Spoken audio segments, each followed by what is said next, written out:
of the budget statement and the ensuing resolutions, which are described in Erskine May paragraph 3633 as the most important business of Ways and Means in this House.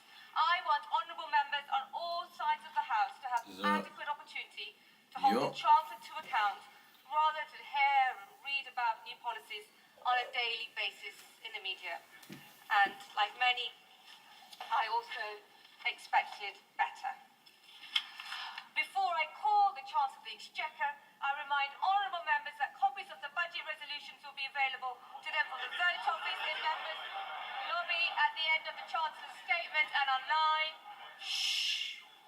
I also remind honourable members that interventions are not taken during the Chancellor's statement, nor during replies to the Leader of the Opposition or the Leader of the Liberal Democrats. I call the Chancellor of the Exchequer. Yeah!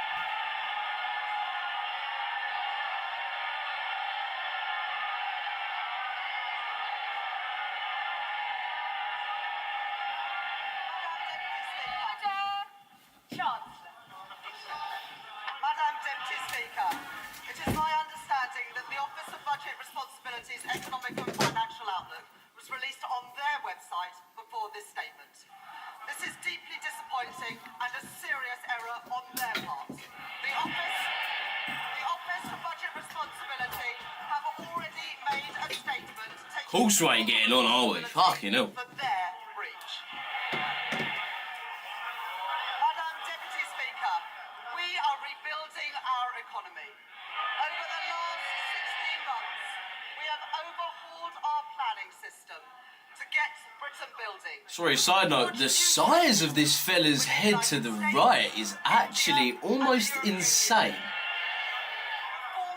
I've actually took all of my eyes off of Rachel Reeves towards the young the old fella on the right.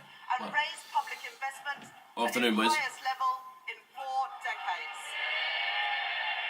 And in last year's budget, I raised taxes on business and the wealthiest to close the £22 billion black hole in the public finances led by the party opposite. And we used Oh, should we go in there and just fucking... the biggest ever settlement for our national... Bored of hearing the black hole thing, man. I'm fucking bored of it. Can we stop? Let's just deal with this. Just fucking deal with it. And we faced opposition to them. From opponents to planning reform, who will always demand that the future is built somewhere else, not in their backyard.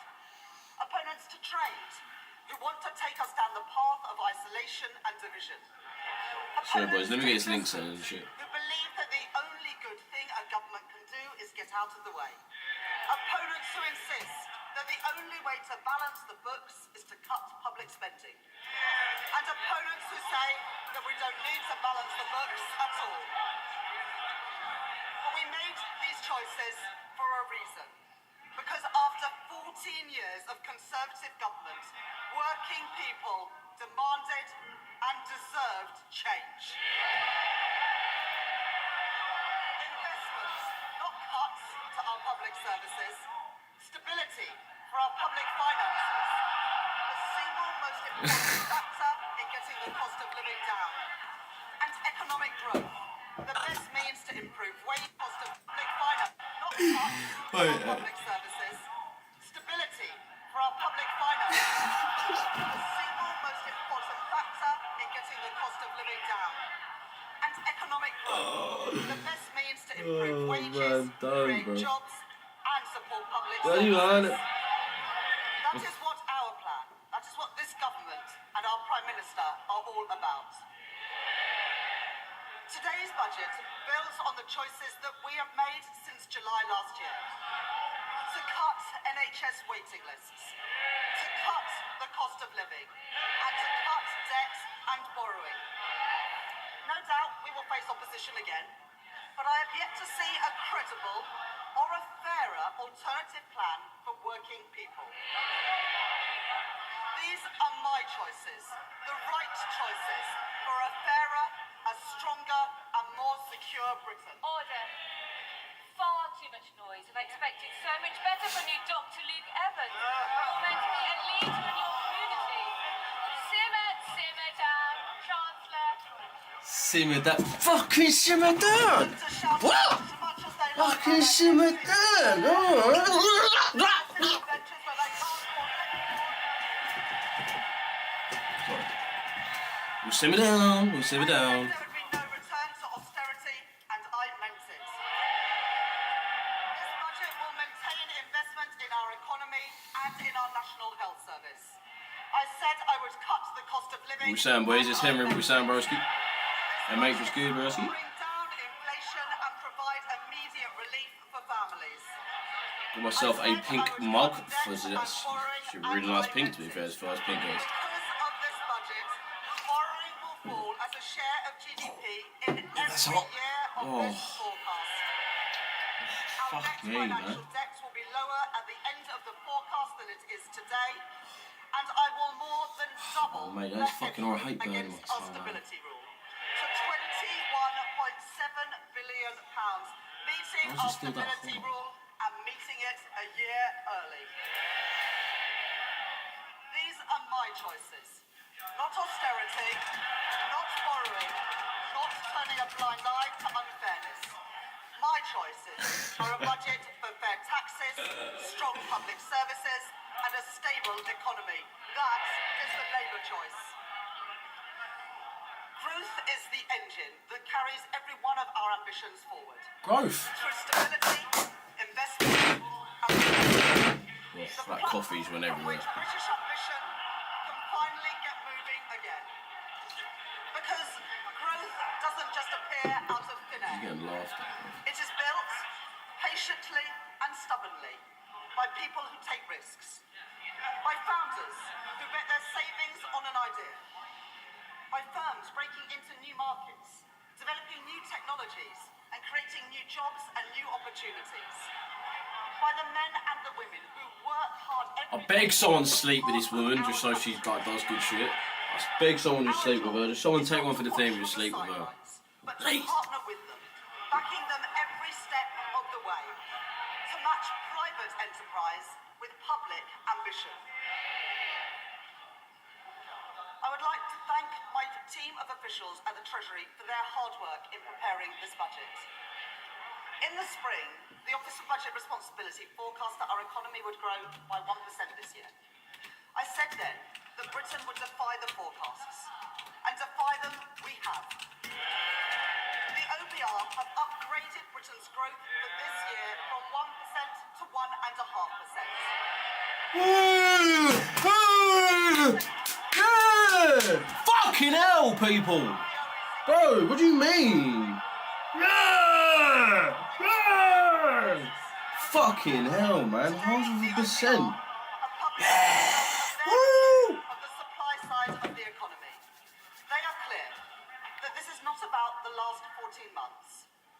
It is about the previous 14 years.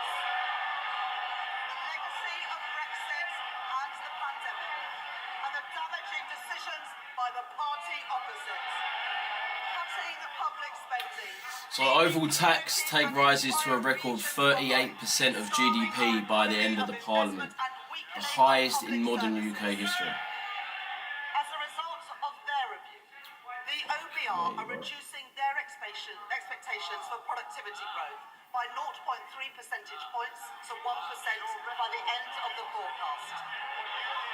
They say today, and I quote, Yeah, they cut ISAs. Well real done. GDP is forecast to grow by Oh, 1.5% bro, what are you on doing, average over the man? forecast due to lower underlying productivity growth. There is this an country's impact getting on our way public worse. finances too. The OBR say that their productivity tourist forecast overnight will stay be tax in £60 English billion cities. less in tax receipts Tourism by 2030. tax. These forecasts Tourism are the tax. Tories' legacy, not Of tourism tax, you know. Really? Less of a reason fees to come in, is It's that very right? hard to hear the Chancellor over all the shouting. Good! And Mr. Fucking good! Holmes, No, you genuinely, promised someone's yesterday sleeping, you man. were going to be on top behaviour in the first few minutes. Chancellor, Who you voting for, Mace? What do you mean, bro? We beat the forecasts this year and we will beat them again. By boosting trade, not blocking it. By increasing investment, not championing innovation, not stifling it, by backing working people, not making them poorer. Brick by brick, we've been building our economy. Building roads, building... Bro, the thing is that's a bit stupid is, bro, every working I reckon, bro, honestly, I reckon, right, let me pause this fucking ugly thing for a sec. I reckon, like, the majority of the people in this country who work probably have an ISA as well. Probably do have an ISA. That's... What was it again? Wow. 20k to... 20... Yeah, bro, I honestly bet there's so many people in the UK that have that much money in ISAs. Half of new jobs in Britain are created by scale-up businesses. So I reckon you are generally just taxing working people at that point, when you just Not somewhere else. have less of a tax-free allowance. Or you just see people take money out of ISAs, so less money. So I just... Scale up and to stay. So we're widening eligibility for our enterprise incentives, so scale-ups can attract the talent and the capital that they need. Expanding the enterprise management incentive so more companies can... Wait, do you remember when they was bad telling us, bro, buy electric cars, buy electric cars? They're also taxing you on electric cars. Offer tax relief share options. Re-engineering... Wait, who do I punch? Wait, who do I punch? Let me know. Capital schemes, so they don't just back early stage ideas, but stay with companies as they grow. Introducing UK listings relief. Next general election, it's gonna be reform, bro. Let's be honest, it's going to be reform. There's no word. There's no. I'll be very, very confused if it wasn't reform, innit? On how our tax system can better back entrepreneurs, and a targeted review with founders and investors at the heart to make the UK an even more attractive place to grow your business. We are sending a What? Hey, what? That's... simple message to the world. Bro. If you build here, Britain will back you. And our retail... Oh, really? But that's weird, considering I have to pay a ridiculous amount of tax from profit made in a business. And not only that, a fuckload of that you have to charge on top. Or pay. It's just a joke. Plus that's coming down. Bro, come on. What the fuck, bro? Literally how, bitch? Well, bro, like, genuinely how, though? Who need that investment to grow. It's bad for savers, too.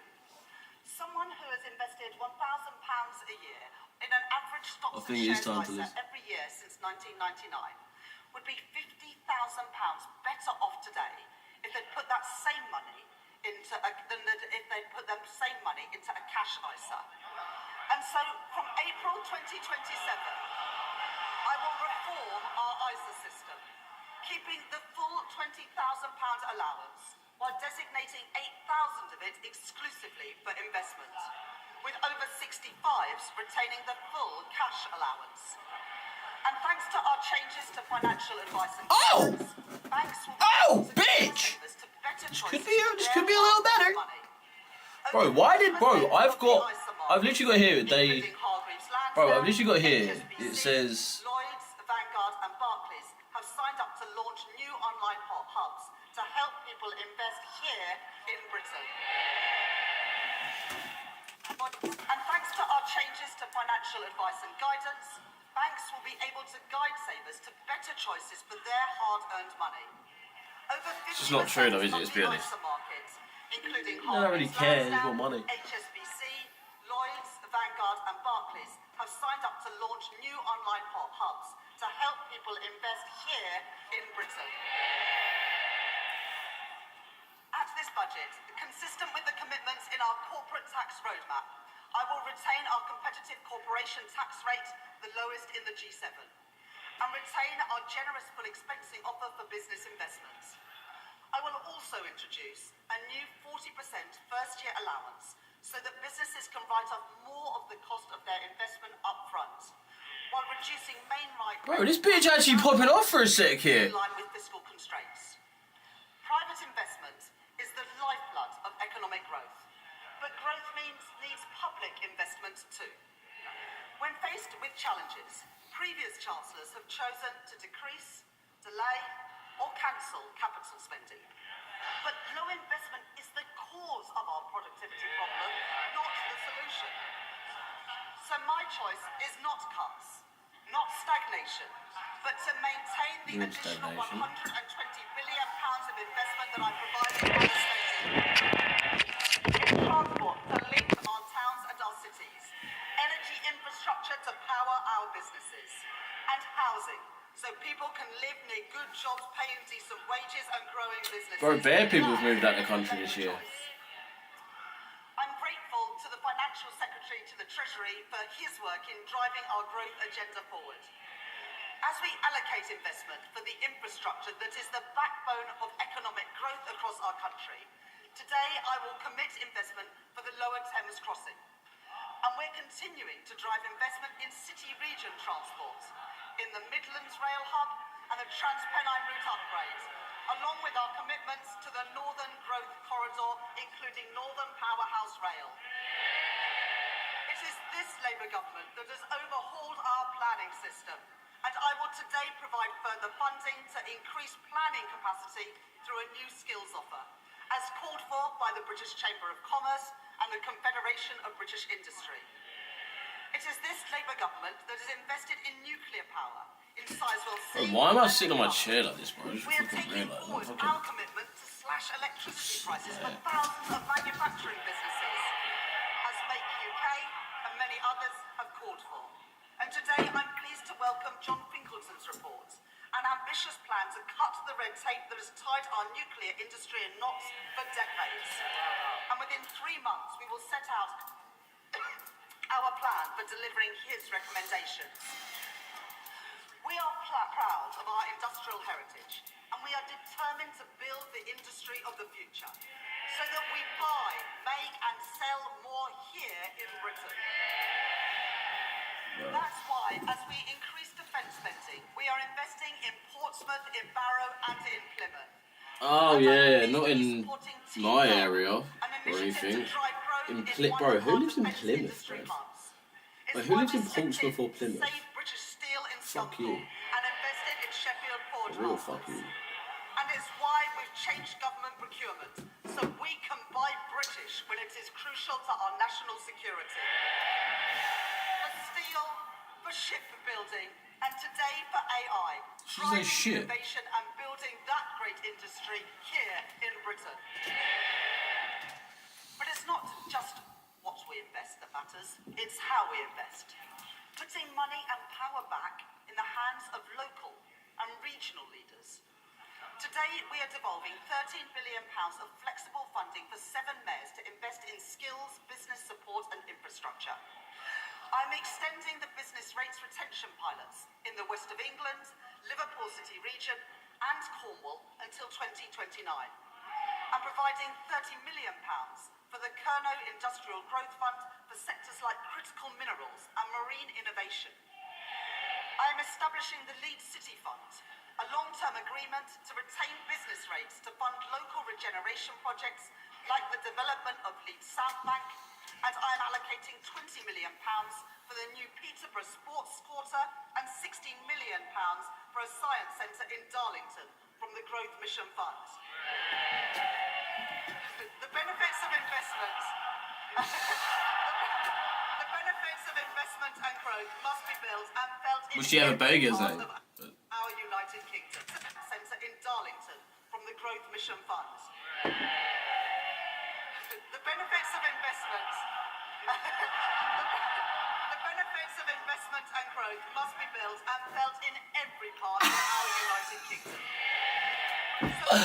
Oh, just banter, isn't it? £30 million for the Northern Ireland Executive. Mate, she's just her, you know, she's just an absolute... £820 million for the British government over the spending review period through the Barnett formula. And I am making... Sorry, I didn't quite catch that from the SNP. She'd get it, not gonna lie. What?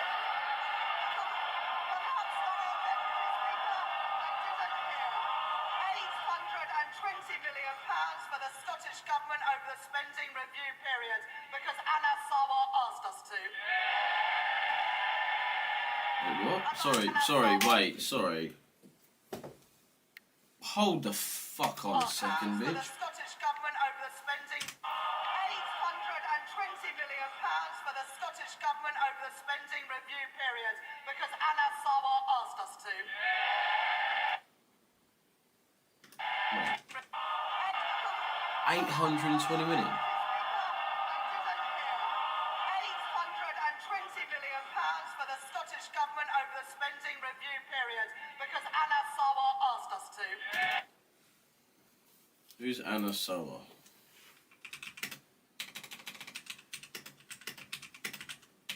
Anna Sawa? Who's Anna?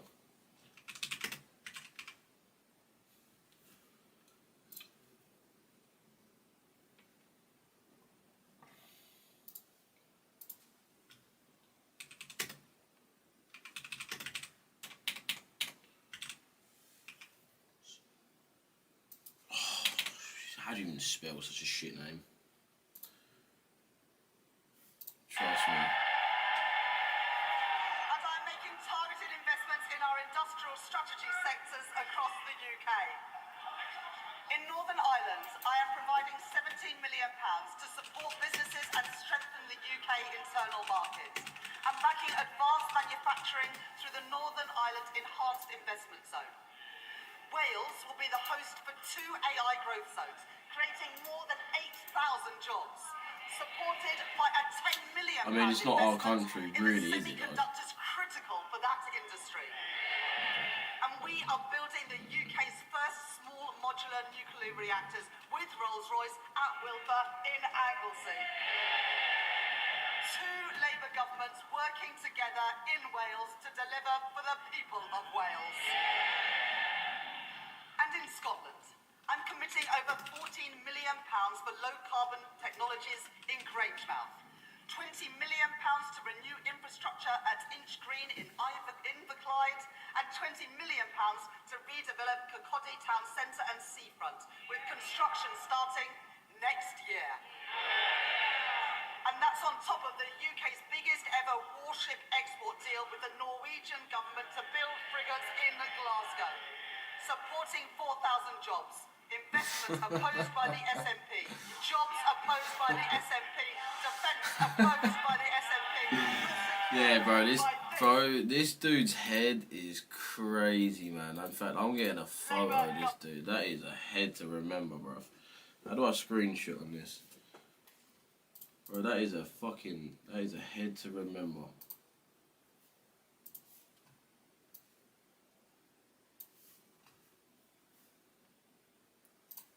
I'll put any money that guy's got a fucking dangerous background. He likes things that you shouldn't. That's all I'm gonna say. Needs strong foundations of economic stability, with borrowing, inflation down, and investment up. That is good for business, and it is good for working people, so they have more money in their pockets. Economic stability, safeguarded by ironclad fiscal rules, is our best defence against rising prices and the best way to improve living standards. We've all seen the alternative. 3 years ago, in their clamour to cut taxes for the richest, the Tories under Liz Truss crashed the economy and sent mortgage rates spiralling. But yeah, I think the biggest thing to note right now is realistically, taxes have been raised to pretty much the new high. They've been so loud, Madam Deputy Speaker, and yet I can't even hear them now. Now, I know that the leader of the Green Party is a keen hypnotherapist, and he believes that he can achieve remarkable things using only the power of his mind. Unfortunately, the only things getting bigger under his approach would be the deficit and the rate of inflation. Fuck you! And for all the damage that the Conservative cuts did to our schools and our hospitals, they also doubled the national debt. Our net financial debt this year will be £2.6 trillion, 83% of GDP, meaning that today, one in every £10 I could score a header from a penalty. is on debt interest. Not on paying down that debt, but just on paying the interest on the debt that we inherited from the Conservatives. will get borrowing down while That's a big supporting ass head, man. investments. The stability rule. The day-to-day expenditure must be met through tax receipts.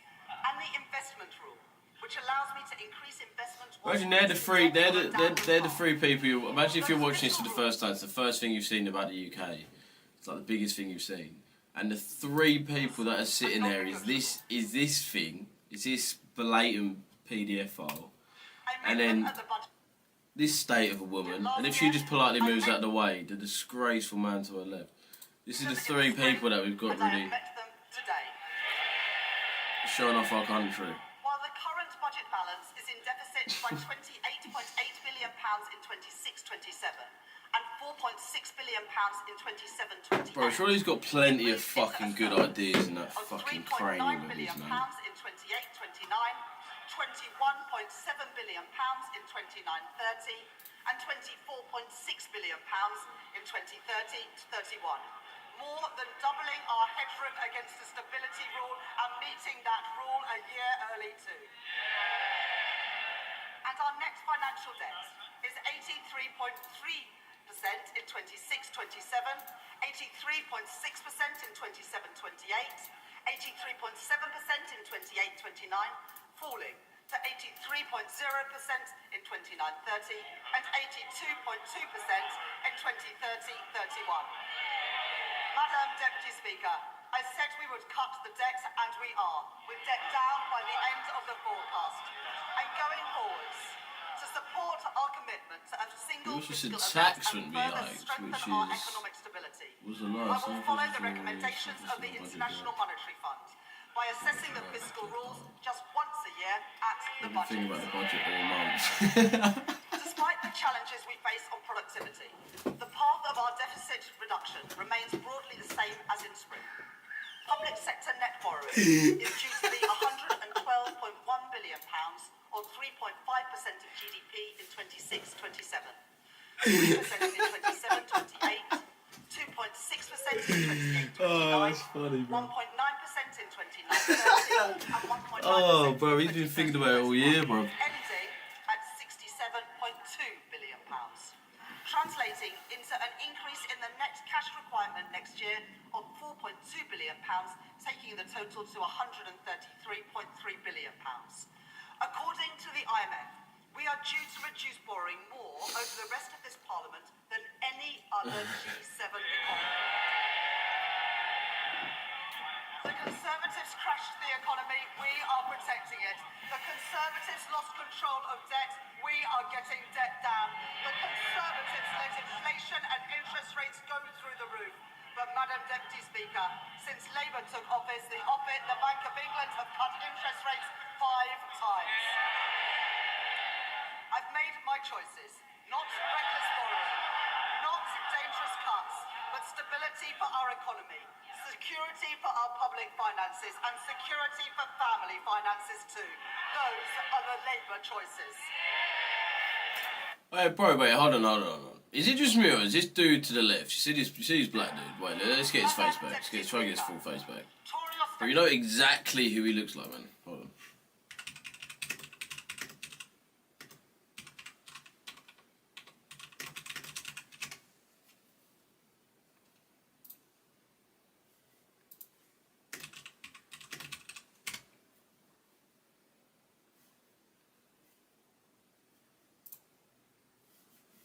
This is exactly this dude is like. And waiting lists sky high.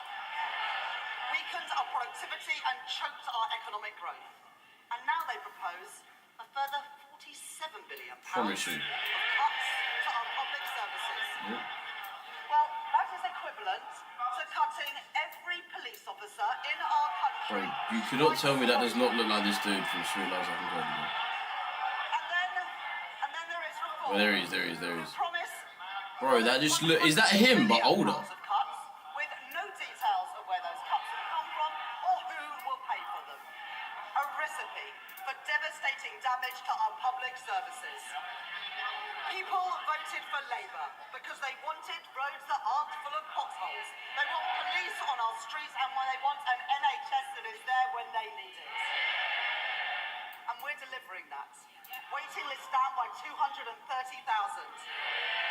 not just the 2 million additional appointments we promised, but an additional 5.2 million appointments already delivered since the general election.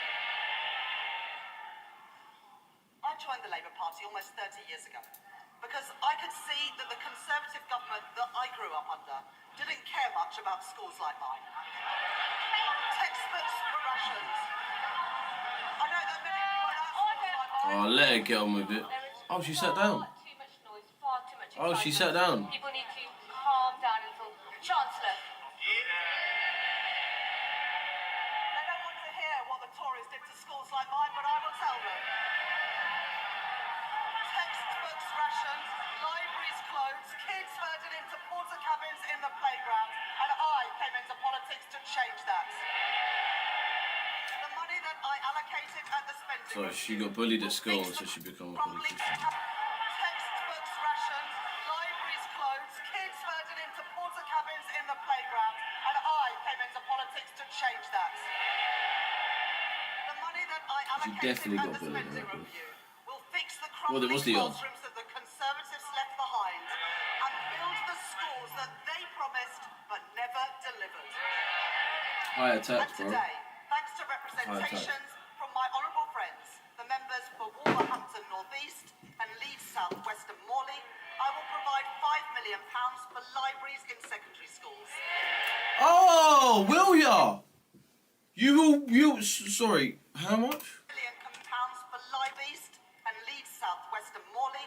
I will provide £5 million for libraries in secondary schools. 5 million, it's not bad, but still. A library! A library. Or libraries. Various libraries. It's a good idea, isn't it? £5 million on libraries. Oh, you can't tell me that couldn't be spent elsewhere better. The members for Bournemouth East and from Luton North, I am providing £18 million to improve and upgrade playgrounds across England. Madam... Why? Fucking... Why, though? Why? Why? I genuinely... Fucking why? Like, why? Why? Why? Bro, I swear councils do that anyway. I swear that's like what councils spend their money on. Like playgrounds and shit. She's going to invest... Sorry, did she say 15 million on playgrounds? What the fuck are you putting in these playgrounds? ...and upgrade Luton North, I am providing £18 million 18 million, really? and upgrade playgrounds across England. Madam Deputy Speaker, let there be no doubt that this is a government that is on the side of our kids and who will back their potential. Scenes in the PDF community right I now. will Trust. not allow the legacies of...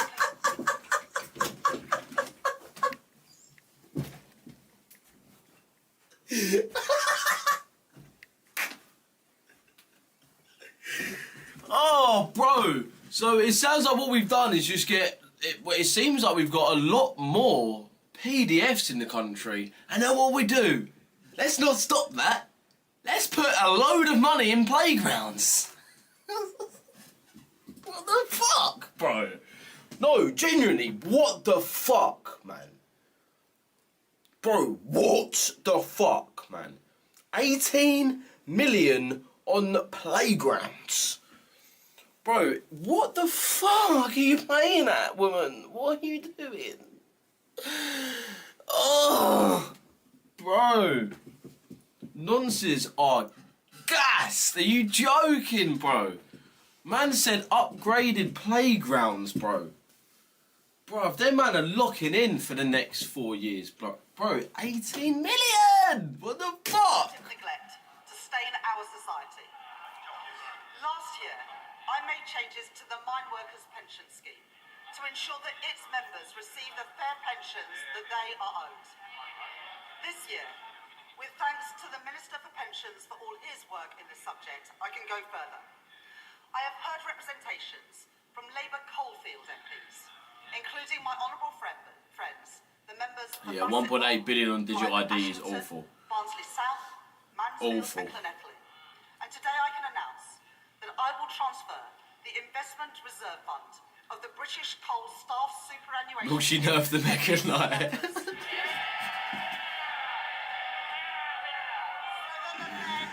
Wait, bro, what would you do if she just nerfed the minor? Like, on live, like, bro, she just nerfed the minor on live TV. In the House of Commons.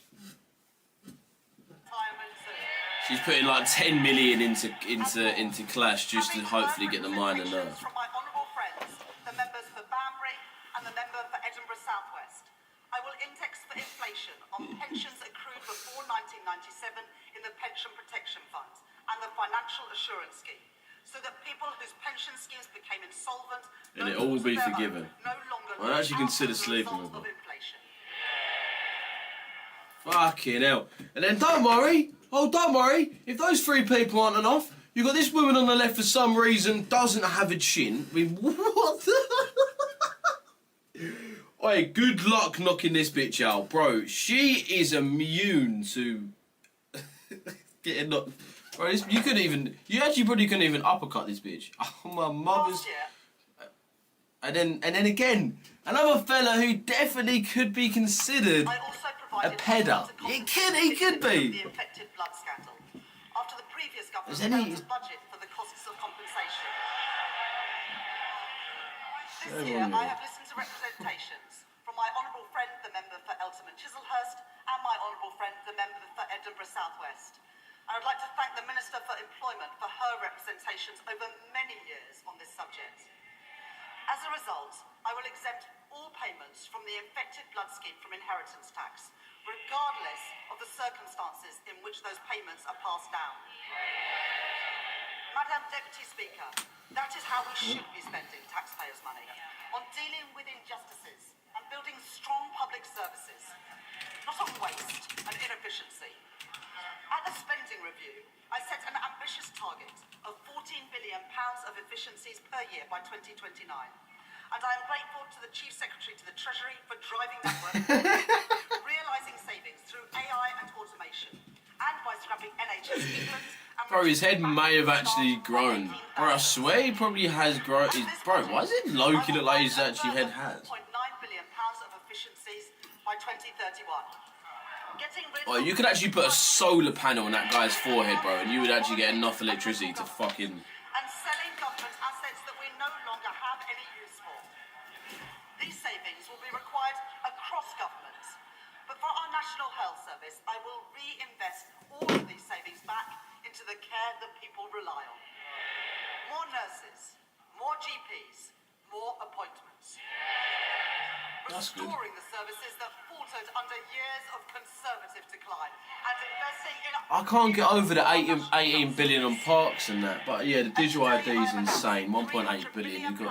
You gotta be shitting me, man. And 250 new neighbourhood health centres.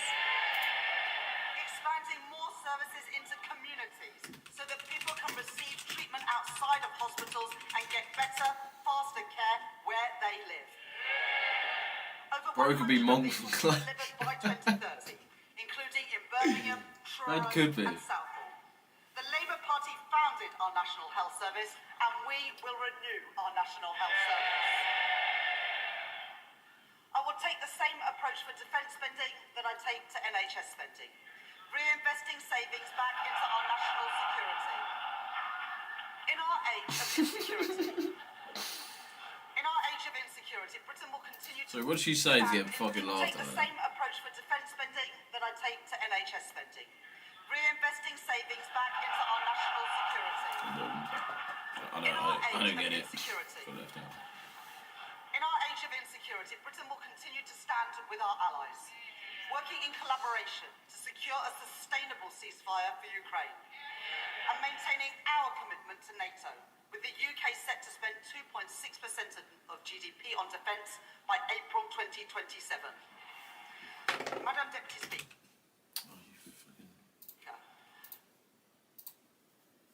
The public rightly expects that we stamp out fraud, error and waste, and put that money to good use in our schools and our hospitals and our other frontline services. My right honourable friend, the Home Secretary, has already announced that she will claw back excess profits from the use of hotels to house asylum seekers, as we phase out the use of those hotels entirely. I don't think they. I don't think they get the problem, man. The problem ain't where they're housed, bruv. And with these acts from the Right Honourable Friend, the Home Secretary has already announced that she will claw back excess profits from the use of hotels to house asylum seekers, as we phase out the use of those hotels entirely. And we will consult on reforms to indefinite leave to remain and access to taxpayer-funded benefits. The introduction of digital ID will break the link between illegal migration and illegal working. And the HMRC and the Fair Wage. The introduction of digital ID will break the link between illegal migration and illegal working. Yeah, fuck And the off, you HMRC and the Fair Work Agency will crack down on illicit businesses that blight our high streets and undercut illegitimate firms, enforcing the minimum wage, investigating dodgy businesses, and increasing scrutiny of the gig economy, as well as tracking down fraudulent business owners who vanish without paying their taxes. And I'd like to thank my honourable friends, the members for Great Grimsby and Cleethorpes, Lee and Atherton, and Kensington and Bayswater for their representations on this subject. And I'll take further steps to prevent... Mate, you know those migrants are confirmed being in house opposite that church you put your hand through? Oh my, bro, no way. Bro, that's so close, bro. What, on Sam? No, that's not Sam's Road, is it? Or what, Sam's Road? Oh, that is poor, man. That's even closer, bro. That is fucking dreadful, man. Tax, which will together, with these reforms, will raise nearly £10 million a year by 2030, including dreadful. new powers for HMRC to pursue the promoters of tax avoidance schemes. I am building on our successful use of targeted checks on welfare claims to root out fraud and error and prevent public money being paid to people who are not entitled to it. And I would like to thank Tom Hayhoe, the COVID Corruption Commissioner, for his work in helping to chase down nearly £400 million from dodgy pandemic spending and contracts. Tom Hayhoe money being paid to people who are not entitled to it. Yeah, that bungalow that converts to 9 flats. Tom Hayhoe, the COVID Corruption Commissioner, for his work in helping to chase down let me listen to this. avoidance schemes. I am building on our successful use of targeted checks on welfare claims to root out fraud and error and prevent public money being paid to people who are not entitled to it. And I would like to thank Tom Hayhoe, the COVID Please Corruption actually fucking do Commissioner, that. for his work in helping to chase down nearly £400 million from dodgy pandemic spending and contracts. Tory contracts handed out by Tory ministers to Tory peers and Tory friends. Tory, fuck you. Fuck everyone, actually. Not like, fuck Tory. Fuck you, Rachel. Not Loki. Not Loki, actually. Fuck everyone. Fuck all y'all. Now, hear me out. Maybe the only good-looking bitch here. Holy shit, she actually bad at all. So noisy now, we can barely hear the Chancellor. Everybody needs to calm down. Chancellor. Well, I wouldn't want any honourable member to miss this. So we are chasing down that money and we've got almost £400 million back from dodgy pandemic. Tory contracts handed out by Tory ministers to Tory peers and Tory donors. Well, that money belongs in our schools and in our hospitals, and we are getting that money back. And finally, Madam Deputy Speaker, we are ramping up sanctions on Russia, and we are freezing known Russian assets. But let me be clear, I don't actually mean the honourable member for Clacton.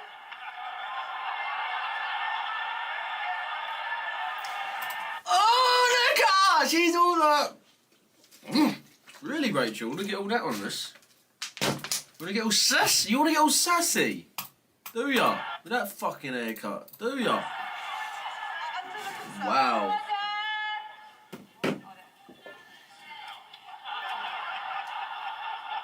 What did you say? she said. You don't have to comment When's this on ending, my bro? Is message decision being made today? so What is loud. no? This is the budget, bro. This is the budget. Chancellor, This is the autumn budget for the UK. Under the Conservatives, the cost of our There isn't welfare like a, system increased by there isn't nearly like 1 percentage point of a GDP, decision being made. equivalent to What she's saying is a £88 billion decision. in just 5 years. The broken welfare system that we inherited wrote off millions of people as too sick to work, and we will reform that system so that it is a system that does not count the cost Wait, of this might failure, help. Can we... but one that Okay, it's protects live. people who cannot work and empowers those who can. We have brought back face-to-face assessments for disability benefits. Those are the face-to-face assessments that the Shadow Chancellor got rid of when he was Work and Pension Secretary. And our changes to universal credit will get 15,000 people back into work, a figure confirmed today. The former Health Secretary, Alan Milburn, will review the causes of rising youth inactivity. 15,000, And we are is that already even enough, taking though? action. I'm grateful to the Federation of Small Businesses and Small Business Britain for their representations on apprenticeships. And today I am announcing funding to make the training for under 20... It did not, bro. I'm not gonna. I mean, if you've just joined, man, what she's essentially done is she's well. The main thing is that she's raised tax. No words got recognised in KKs. What? No way, bro. What? That's mad, mate. Bro, what the fuck? That is crazy. But essentially what's going on right now, right? The whole economy right now is that we've got a massive gap between our spending in relation to our earning. So the way to close that gap, her decision was to raise taxes, which she did say she wasn't gonna do. So I don't know if we just left, right, uppercut, or if we just let her throw something, just pull back and then just straight left, and then come back round and then one to the body and then one back up top, type shit. I don't know. Raise tax by how much? 29 billion. Is put it this way, it's the highest tax in modern history for the UK. Completely free for small and medium-sized enterprises. But obviously,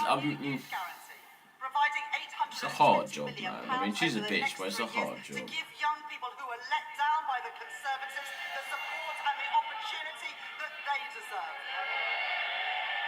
Guaranteeing every young person a place in college, an apprenticeship, or personalised job support.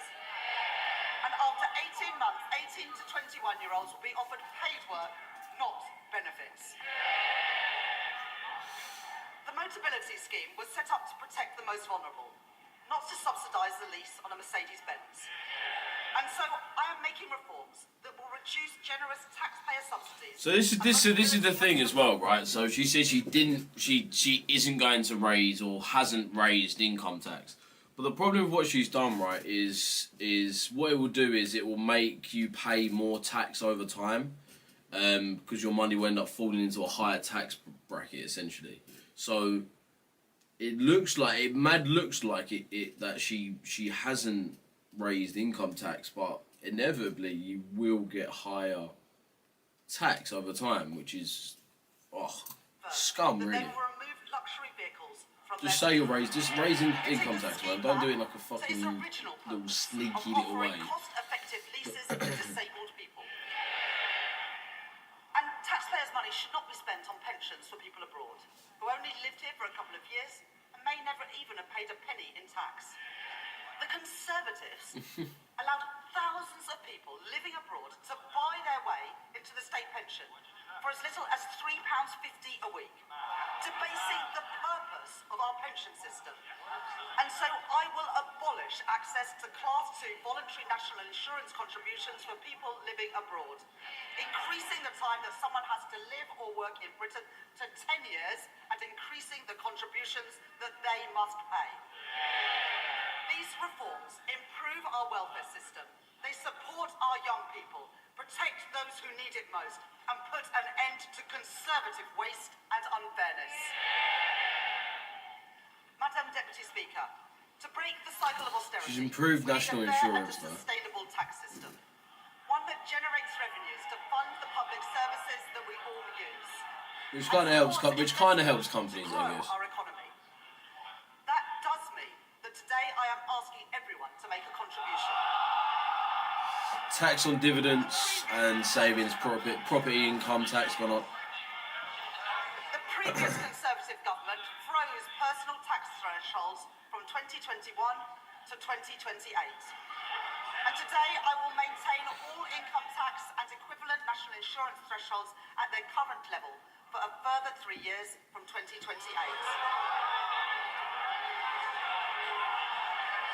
While ensuring that people... Order!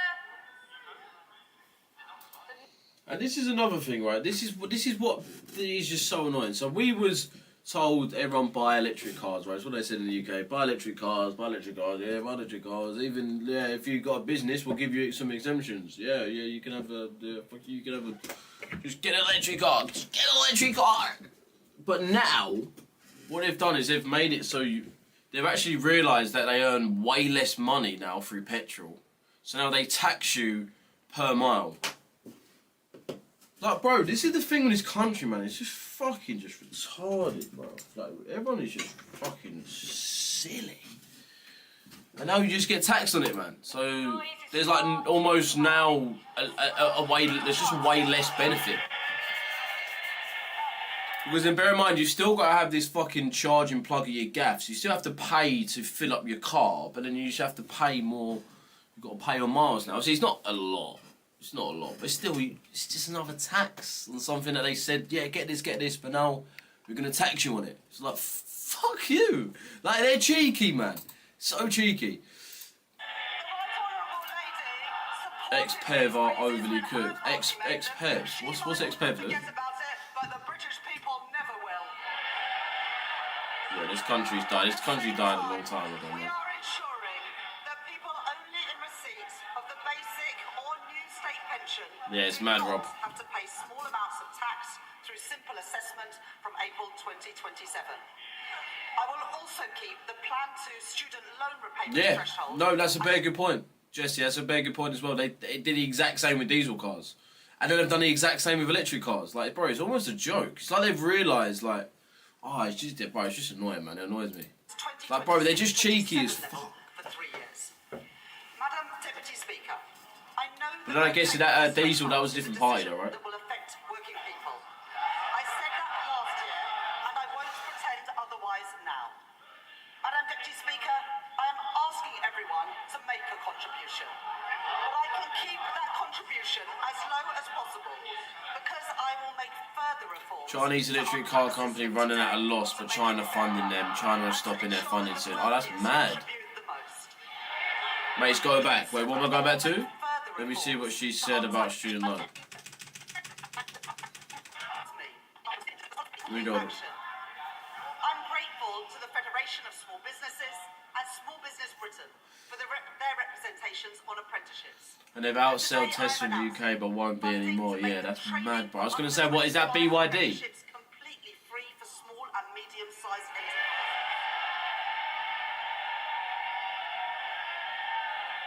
I'm funding our new youth guarantee, providing £820 million over the next 3 years to give young people who are let down by the Conservatives the support and the opportunity that they deserve. Guaranteeing every young person a place in college, an apprenticeship or personalised job support. And after 18 months, 18 to 21-year-olds will be offered paid work, not benefits. The Motability Scheme was set up to protect the most vulnerable, not to subsidise the lease on a Mercedes-Benz. And so I am making reforms that will reduce generous taxpayer subsidies, and Motability have confirmed that they will remove luxury vehicles from their scheme, getting the scheme back to its original purpose of offering cost-effective leases to disabled people.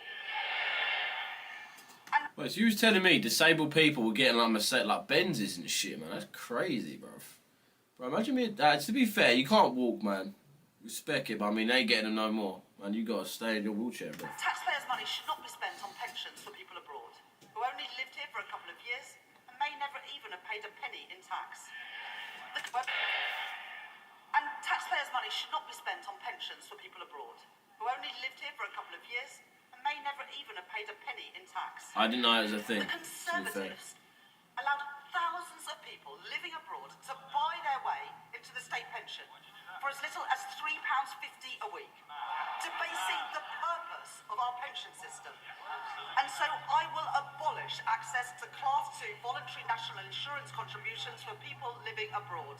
Even a boss Increasing pass. the Do you know what I time mean, someone bro? has to live or work in Britain to 10 years, So true. and increasing the contributions that they must pay. These reforms improve our welfare system. They support our young people, protect those who need it most, and put an end to conservative waste and unfairness. Madam Deputy Speaker, to break the cycle of austerity, we need a fair and a sustainable tax system. One that generates revenues to fund the public services that we all use, and supports investment to grow our economy. That does mean that today I am asking everyone to make a contribution.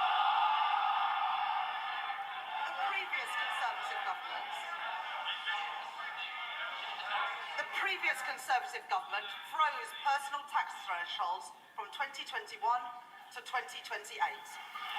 And today I will maintain all income tax and equivalent national insurance thresholds at their current level for a further 3 years from 2028.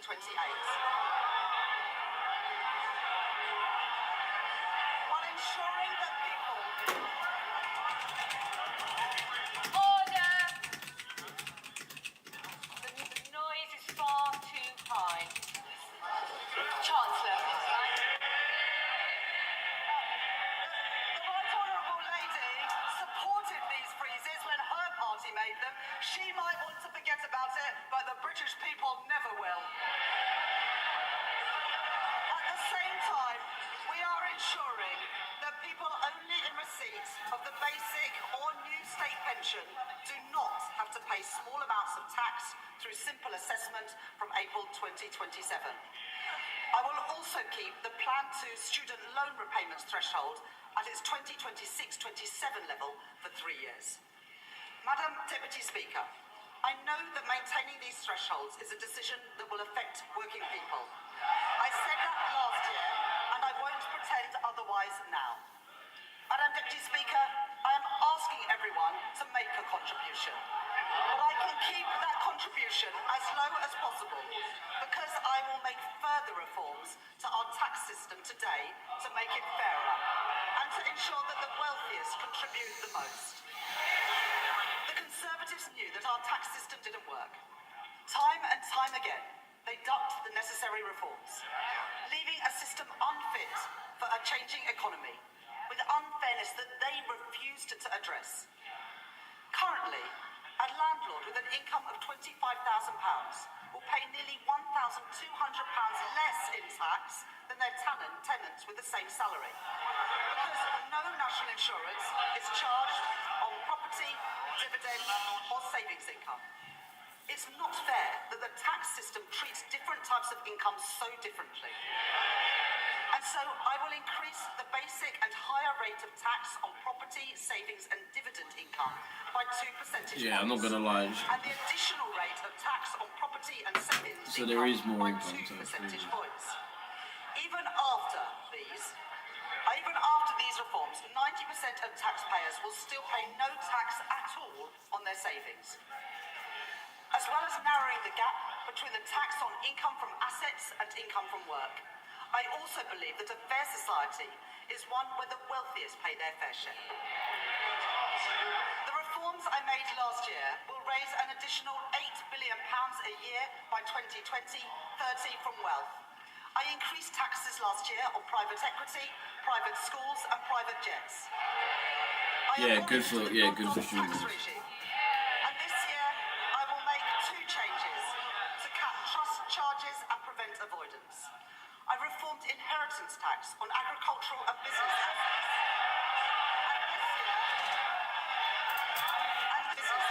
I will make 2 changes to cap trust charges and prevent avoidance. inheritance tax on agricultural and business assets.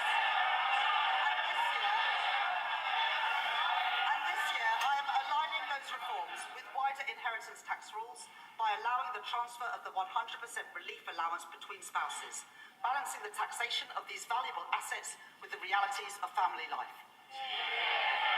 In this budget, I will take further steps to deal with a long-standing source of wealth inequality in our country.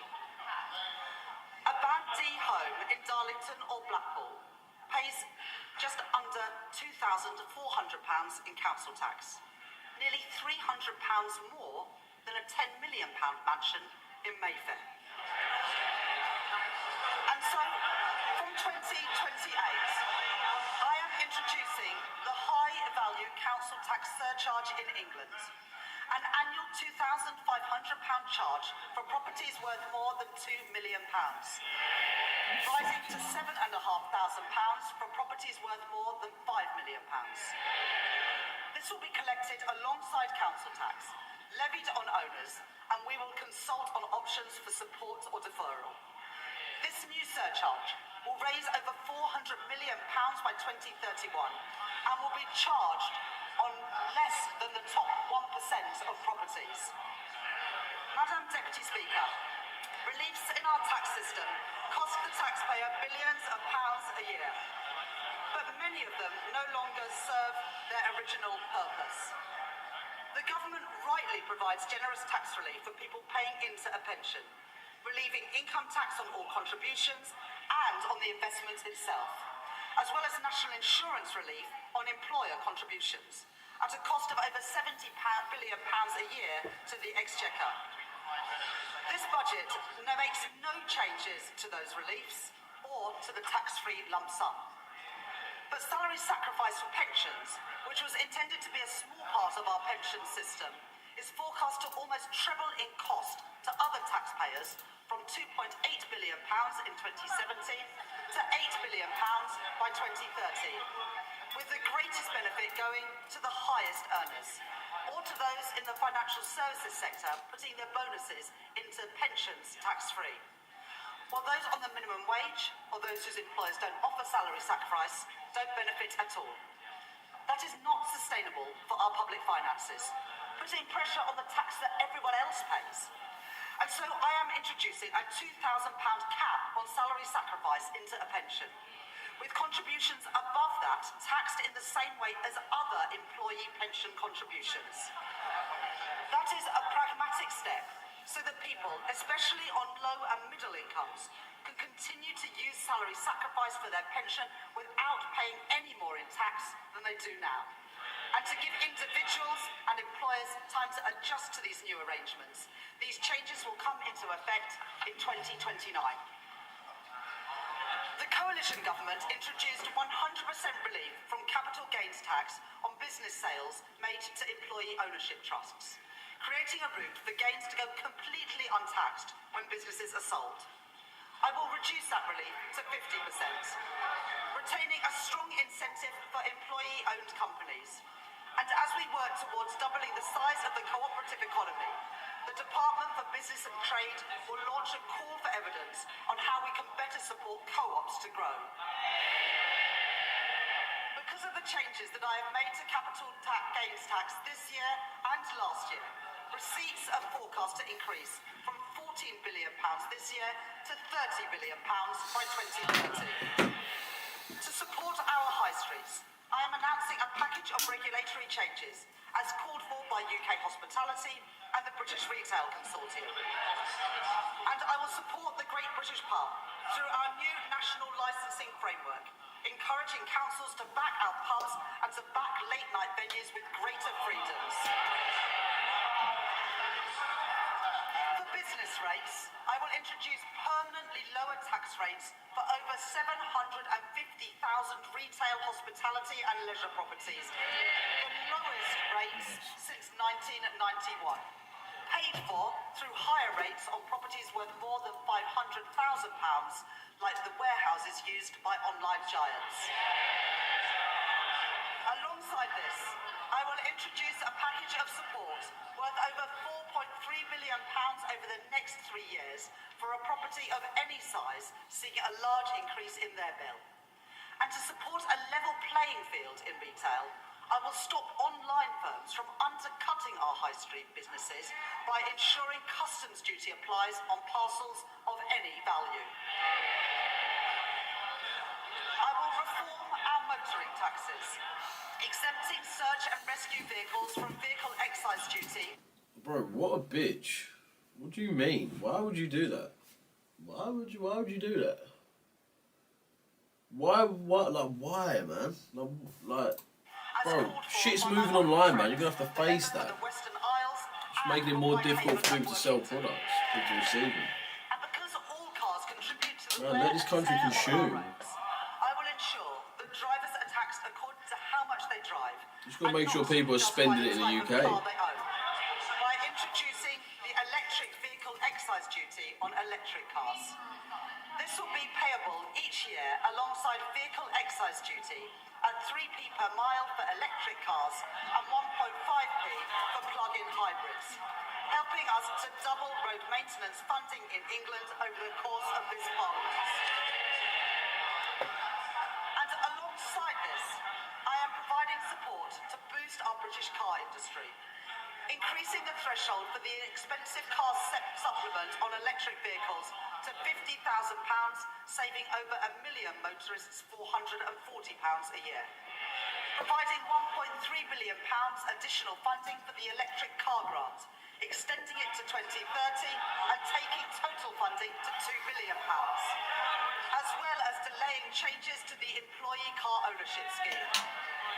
In addition, we're investing a further £200 million to accelerate the rollout of EV charging, as well as 100% business rates relief for EV charge points for the next decade, with thanks to my honourable friend, the member for Camborne and Redruth, for his representations on this policy. And I will improve competition in our taxi industry by ending ride-hailing companies' use of a discount scheme intended for coach tours, as called for by Steve McNamara, the General Secretary of the Licensed Taxi Drivers Association, legislating to restrict access so that everyone pays fairly and protecting £700 million of tax revenue each year. I am responding to our consultation on landfill tax, and listening to representations, particularly from our house building industry. I will not converge towards the single rate, but I will prevent the gap between the two rates from widening to balance the need to address tax avoidance in the current structure.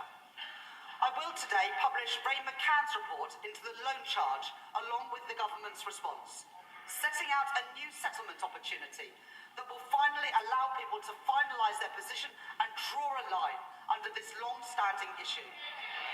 And I'd like to thank my honourable friend, the member for Milton Keynes Central, for her representations on this subject. I will continue with the planned uprating for tobacco duties that I set out last year and uprate alcohol duties by inflation, along with our plans to introduce a vaping products duty in 2026 and changes to the soft drinks industry levy announced by my right honourable friend, the Health Secretary, yesterday. And I'd like to thank the Exchequer Secretary to the sugar Treasury tax, for his work on all the tax measures in this budget. I will also reform gambling taxes in response to the rise in online gambling. Remote gaming is associated with the highest levels of harm. And so I am increasing remote gaming duty from 21% to 40%. With duty on online betting increasing from 15% to 25%. I am making no change to the taxes on in-person gambling or on horse racing. Oh, and shit. I am abolishing bingo duty entirely from April next year. Taken together, my reforms to gambling tax will raise over £1 billion per year by 2031. As a result of the tax reforms I have made today, I can confirm that I will not be increasing national insurance, the basic, higher or additional rates of income tax or VAT. You've increased income tax, you bitch. You pretty much have. As I have kept everyone's contribution as low as possible through reforms to make our tax system stronger, closing loopholes, ensuring that the wealthiest pay their share, and building a tax system that is fairer for the future as our economy changes. On the day I became Chancellor, I said that I would judge my time in office a success. Yeah, they've been seeing if I everyone knew on that ordinary fucking children Kick, bro. from She's been on working-class Kick or backgrounds something. were living more fulfilling lives. Their horizons expanded, their potential realised. I joined the Labour Party, I came into politics because I believe that every child has equal worth and deserves an equal chance to achieve their goals. The biggest barrier to equal opportunity is child poverty. Because for every child that grows up in poverty, our society pays a triple cost. The first and the heaviest is to the child. Going to school hungry, waking up in a cold home, or in another B&B. While other children enjoy the advantages of parents with time to help with homework, the quiet space at home to work in, too many go without.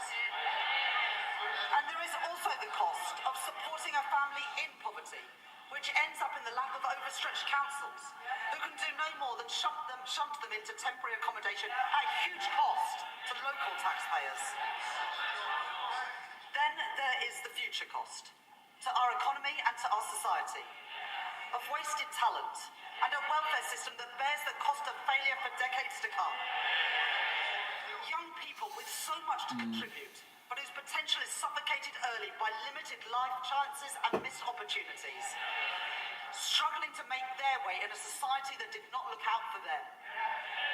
I don't intend to preside over a status quo that punishes children for the circumstances of their birth and demands that since last July, we've rolled out free breakfast clubs in schools. We're expanding free school meals to 500,000 more kids, lifting 100,000 children out of poverty as we do it. We've passed the Renters' Rights Act and we've extended the childcare offer. And I'm proud of all of that. But it's not enough. Because there is one policy that pushes kids into poverty more than any other.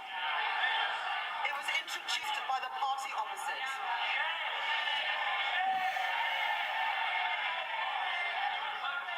They said it would save money and that it would bring about behavioural change, disincentivising poorer families from having more children. Well, even on its own terms, it failed. The welfare bill has continued to rise, and there's been no difference in the size of families. But what it has done is to push hundreds of thousands of children into poverty since it was introduced. They said they were punishing parents' choices, but it's the kids who have paid the price. They've paid the price for the policies of a party which opted for cynical gimmicks over real savings in our welfare system.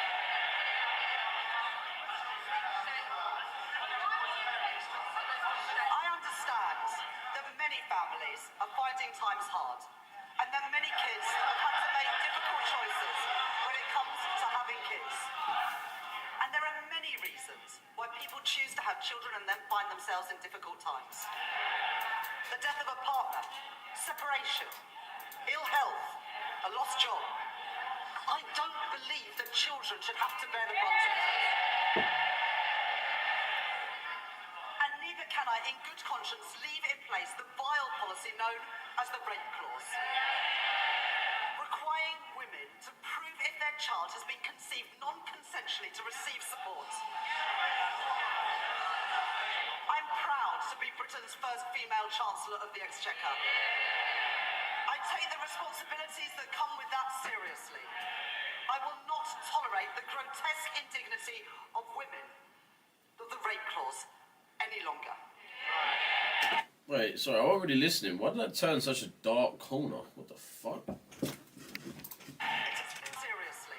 Man, should be listening to the Pre-Londons or some shit, man. I will not tolerate the grotesque indignity of Britain's first female Chancellor of the Exchequer. I take the responsibilities that come with that seriously.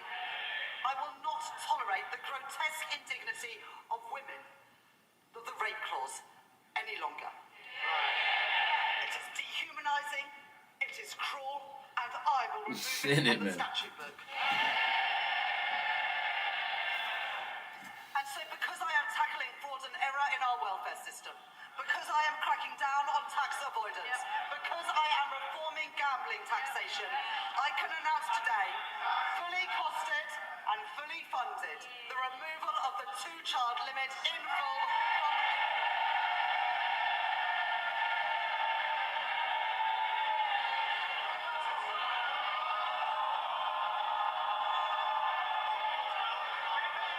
We on this side of that.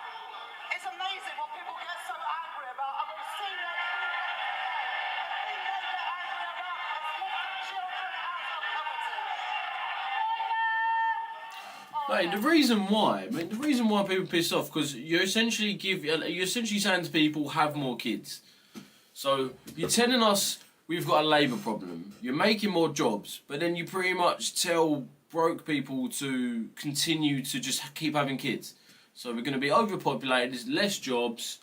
Like, why do you think people are fucking angry, bro? Like, what the fuck? Like, stand up and finish. You're pissing me off. Constituents will want to hear the Chancellor. I think our constituents have heard all they need to from the party opposites today. We on this side of the House do not believe that the solution to a broken welfare system is to punish the most vulnerable. We are lifting 450,000 children out of poverty with the end of the two-child limit. And, Madam Deputy Speaker, combined with other actions we are taking, this Labour government is achieving the biggest reduction in child poverty over our parliament since records began. That is the difference that this Labour government is making. Madam Deputy Speaker, I know how worried families are about the cost of everything. Worried that their money won't stretch to the end of the month. Worried the price... I think if you've got a house that's worth £5 million a year, you can probably afford it. But you get more exercise about reducing child poverty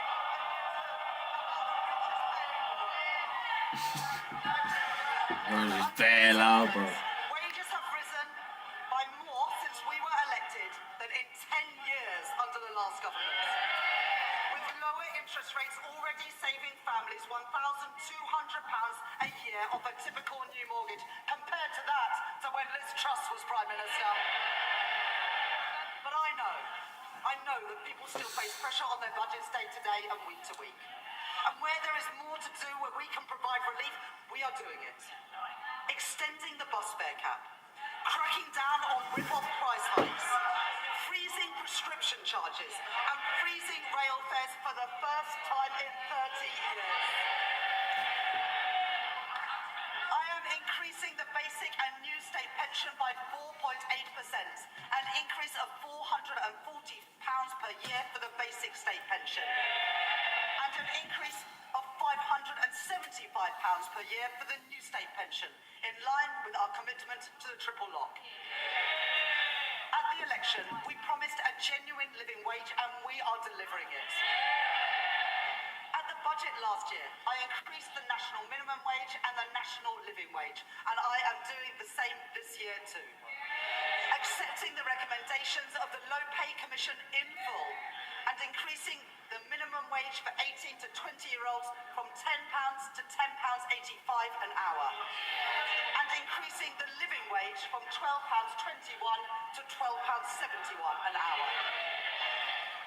Under current plans, the temporary 5p cuts of fuel duty that was introduced during the pandemic will It's come not really to an great, end in really, April, though, is it? and fuel duty will be uprated in line with inflation. So freezing But I know that the cost of travelling oil, to and essentially. from work Freezing is still petrol. too expensive. Fuel, I should say. And so I am extending the 5p Which cut would probably until lower September inflation. 2026. Which probably would Because I know that look for changes more in of a wholesale cut, which again would be prices are not weaker always for the passed pound. on to motorists. I am bringing in new rules to mandate petrol forecourts to share real-time price rises through a new fuel finder. Right, let's get a new angle. Let's get a new angle. Let's get a new angle. And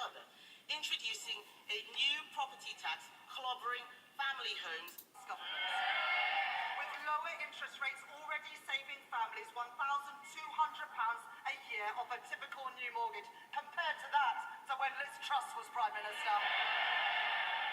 But I know that people still... Bro, there's like 6k more people watching this one and it looks And where worse. there is more to do, where we can provide relief, we are doing it.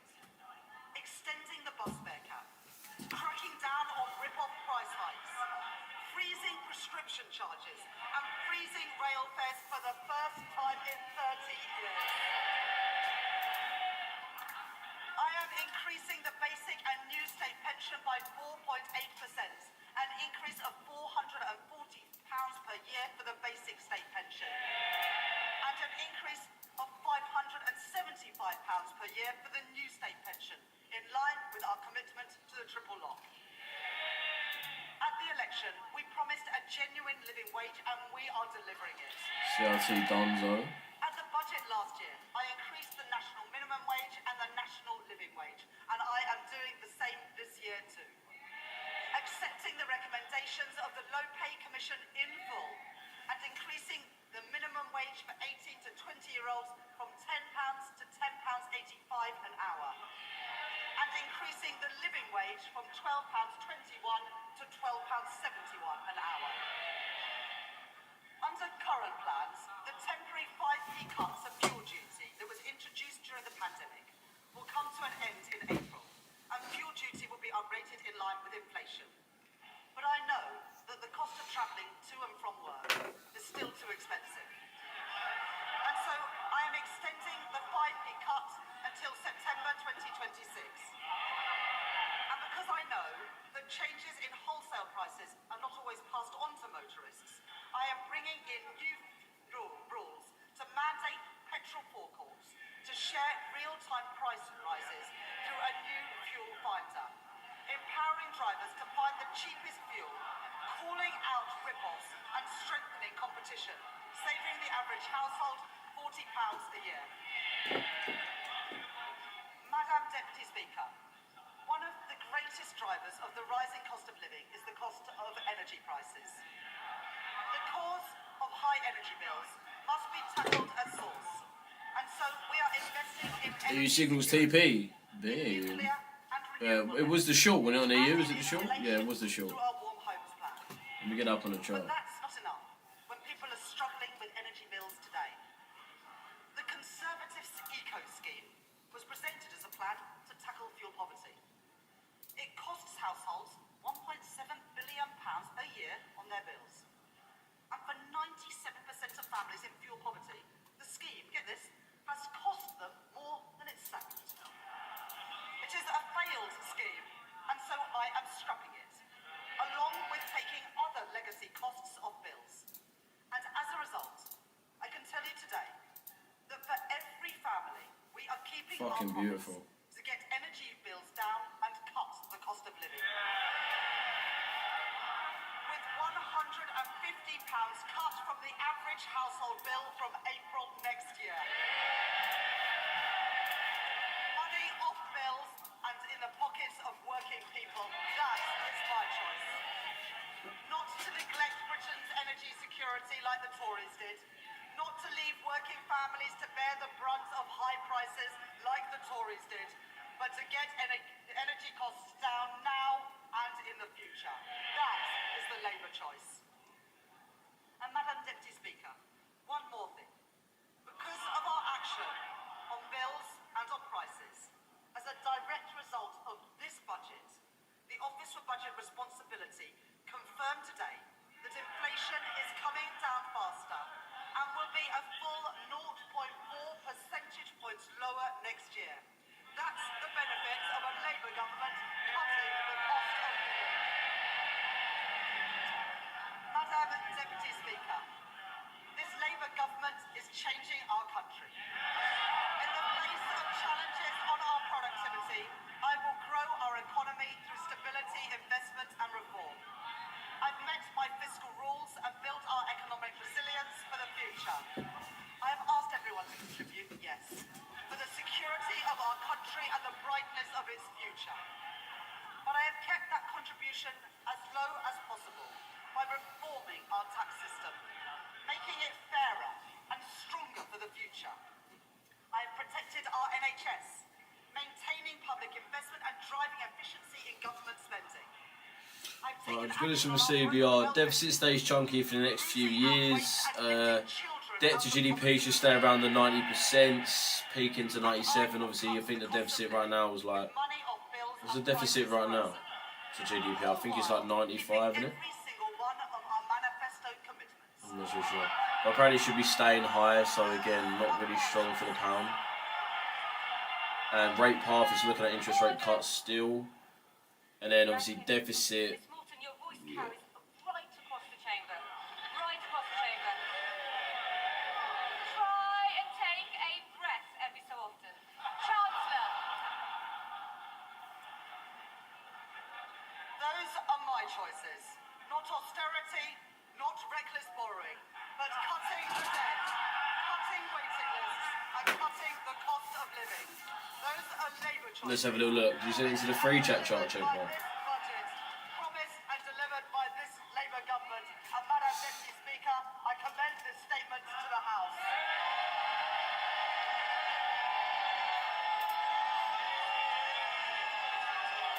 Very nice, bro. Beautiful. This is what I had. Order.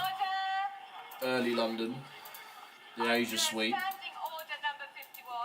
The first motion entitled But I just missed entry by fucking literally. Will the Chancellor of the Exchequer please move formally? Chancellor, please move formally.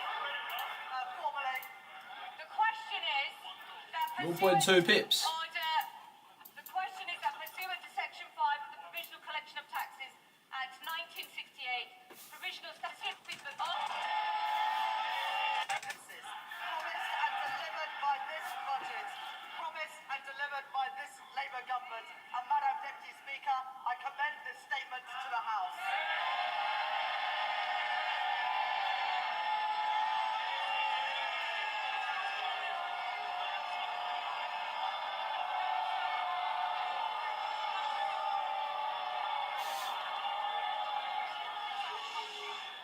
Order. Under Standing Order number 51, the first motion entitled Provisional Collection of Taxes must be decided without debate. Will the Chancellor of the Exchequer please move formally? Chancellor, please move formally. Formally, The question is that pursuant order. The question is that pursuant to Section 5 of the Provisional Collection of Taxes Act 1968.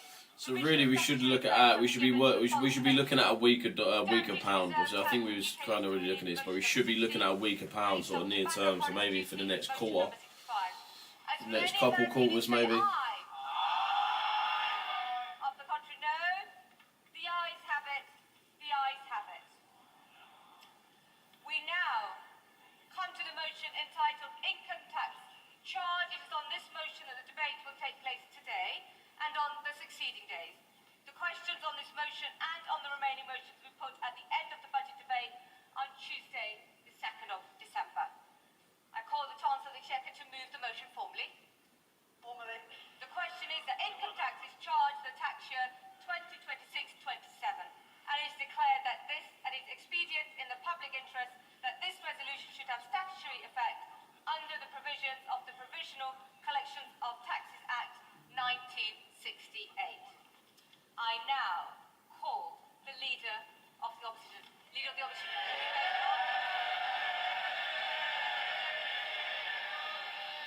thank you, Madam Deputy Speaker. And may I congratulate the Right Honourable Lady on delivering her second budget. I hope she enjoys. But in a nutshell, boys, we look weak for the pound. Near term, we should be weak. Obviously, not right now. Fucking hell, the pound's booming right now. But again, we've been seeing borrowing costs drop down. I can only assume we're going to continue to see the drop of yields, which obviously would push us towards less borrowing costs, which is kind of good. It's good for the deficit, but obviously we'll only really see that come into effect later on. That's what I'm saying. Near term, we're definitely weak. and then this will definitely influence, if especially if we continue on Brady's lows, it does influence an interest rate cut. So that is probably what we're going to get in December. But that is pretty much where I'm at with the pound right now. He was bare nice.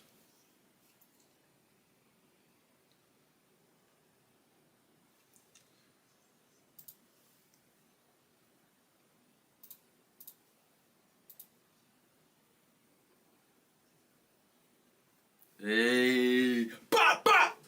Alright, fucking get up there, girl. Get out there, girl.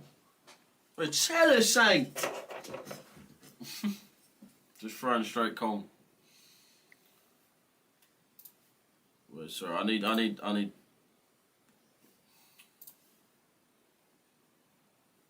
Where's LBC?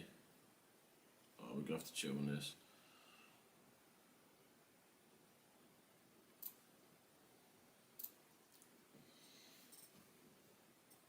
Straight corn, bro.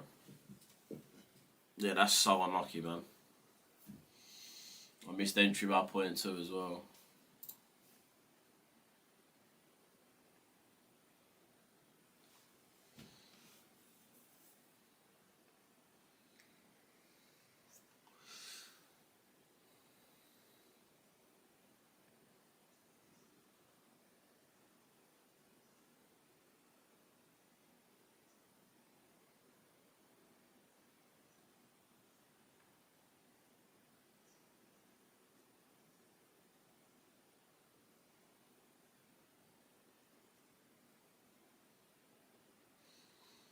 True.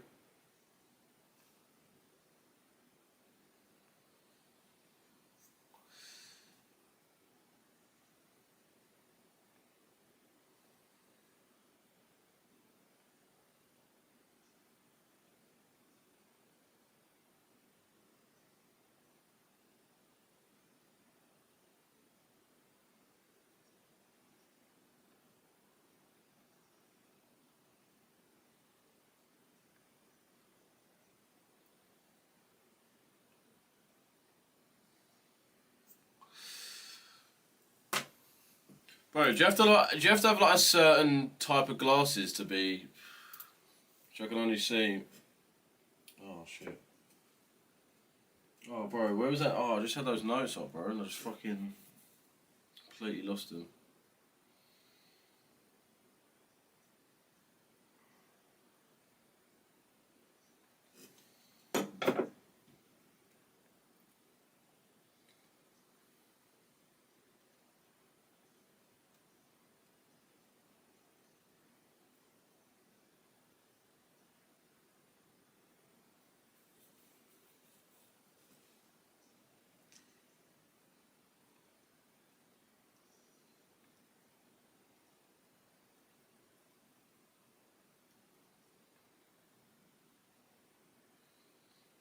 Fucking, I like this woman. I'm not actually too sure who she is.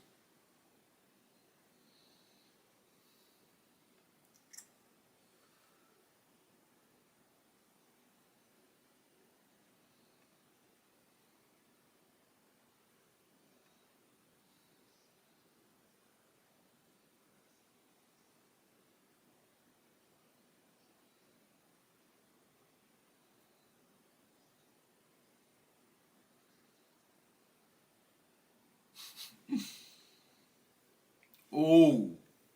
Please throw, come on. Oh, you can't hear it. Oh, sorry, bro. Sorry, bro. The economic fiscal outlook says that they expect inflation to stay higher for longer. Everybody else has read it. She still hasn't read the OBR analysis. She's pretty much just saying, yeah, she's risen tax. Tax is going up, tax here, tax there, tax there. Pretty much, I'm not gonna lie, kind of what I've already said. Okay. By her lack of grip. She is paying more. You're saying us. She's paying more to borrow than Greece. She is paying more to borrow than at any point under the 14 years of Conservative government. Perhaps if Labour MPs read a book sometimes, they would know something. That includes an energy crisis, Madam Deputy Speaker. Under us, we had an energy crisis sparked by a war in Ukraine and a global pandemic. What is her excuse? What is her excuse? She is taking the public for fools, but they are under no illusions whose fault this is. The fact is, the bad choices she is making today, choices to break promises, choices to put up taxes, choices to spend more of other people's money, are because of the bad choices she made at the last disastrous budget. If you want growth, you need to start with knowing what kind of country you want to be and make a plan to get there. Create certainty for the people and businesses who will drive growth. There is no growth and no plan because Labour focused on settling scores and scratching the itches they had in opposition. She promised stability, she delivered chaos. Just look at the circus around this budget. First the leaks, then more leaks to try to undo the damage. Calling panicky press conferences, U-turning on her U-turns, rolling the pitch one day only to plough through it the next. She had the cheek to talk about stability, Madam Deputy Speaker. She has become the first Chancellor in history to release the whole budget ahead of time. This is extraordinary. It tells you everything you need to know about her grip on the Treasury. She's making the UK a shambolic laughingstock to international investors, and if she doesn't resign for breaking her promises, she should sure as hell go for this. Hey, sip up! But, Madam Deputy Speaker, what have we got for all this chaos and disorder? There are 1 million more people claiming universal credit than there were at the time of the last budget. Government spending, up. Welfare spending, up. Universal credit claimants, up. Unemployment, up. Debt interest, up. Inflation, up. And what about the things that you want to go up? What There's about the things definitely you want way to go more. up? You can continue. Growth, down. Investment, down. Business confidence, down. The One more? credibility of the Oh, Chancellor Hey. has just down through the floor. These figures are shocking. Does she really think that anyone will be confused by the sleight of her hand that she had in her speech? Her speech today was an exercise in self-delusion. Today, she had an opportunity to apologize and show some humility. Instead, we've been fed puff pieces in the Times and the FT showing a woman wallowing in self-pity, whining about mansplaining and misogyny. Madam Deputy Speaker,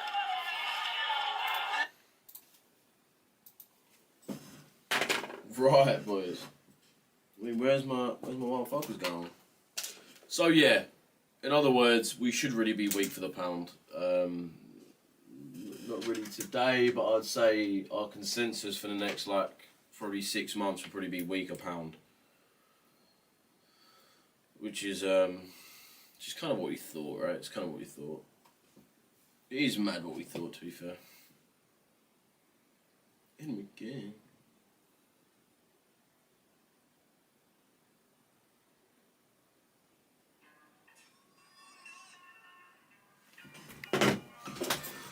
Well, what do we reckon, boys? What do we fucking reckon, man?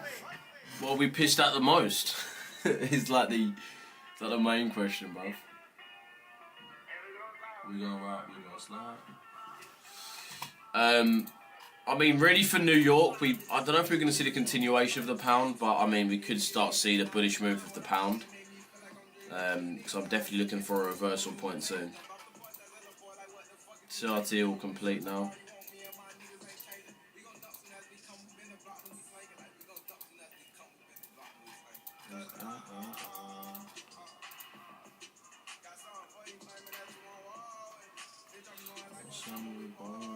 Let's get this off. We've completed that CRT now. We've come deeper into this imbalance to the sell side as well on a weekly.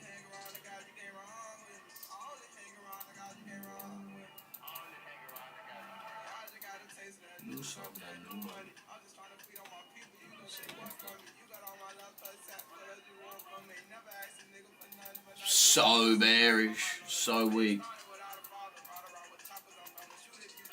I don't know what the reaction we're really going to get now. We had unemployment claims come. I mean, this is mainly why we saw the dollar recover. It's because we actually had unemployment claims come out bare well at half one. At half one, we had unemployment claims boom, which is perfect. I mean, what did we have? Unemployment was down what? it was looking to go up. That's why actually what made it a lot more bullish than what we thought. So I mean, I'll be quite bullish for New York session for the rest of the day really. Quadruple goods orders also up by double. Unemployment is down essentially what 10k for what we actually expected, and then what 6 from previous. So it's actually really strong. It's actually decent for the dollar, to be fair. Really good for the dollar. We had that 5-minute trade through and then the 15. Swept low. Where can we retrace to? 4 hour really?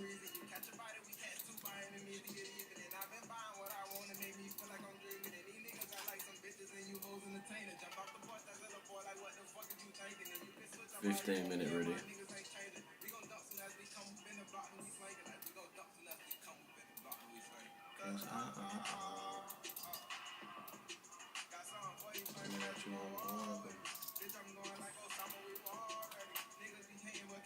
I feel like we could even see a continuation of EU to the downside as well.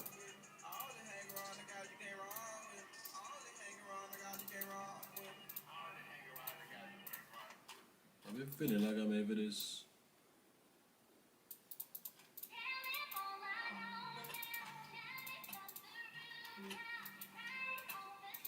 There's normally going to have to be a big stop. But I think we can only really anticipate this for the rest of the day, really.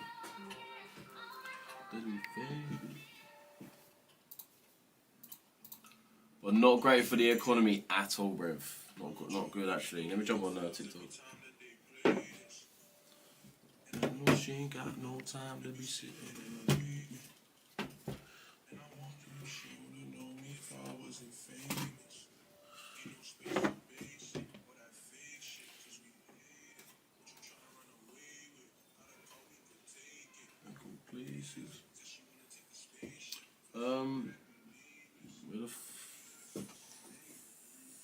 Where's my phone? Give me 2 secs, boys. That's my job. Like any video.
Also, another massive big thing as well is less capital inflows for the UK investments. Even just normal, bro. This is what I'm saying as well. Like it was even tax on, not even tax, but well, it kind of is. But it's like lower bracket for tax-free threshold on cash ISAs. But bro, people that have cash ISAs are just fucking everyday working people. Do you know what I mean? That's who has.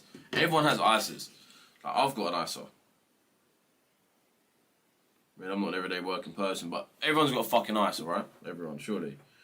I reckon even most of you man do.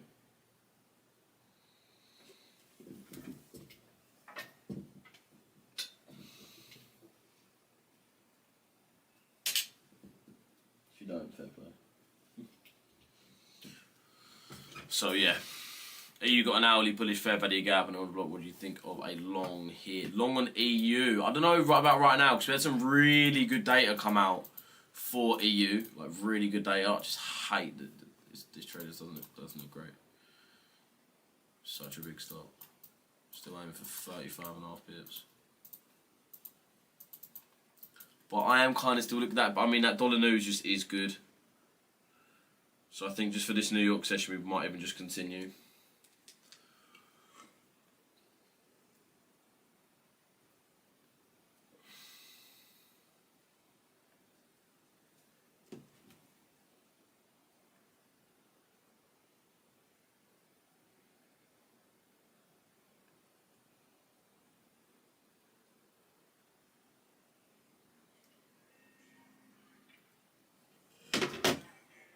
This tune actually goes so well.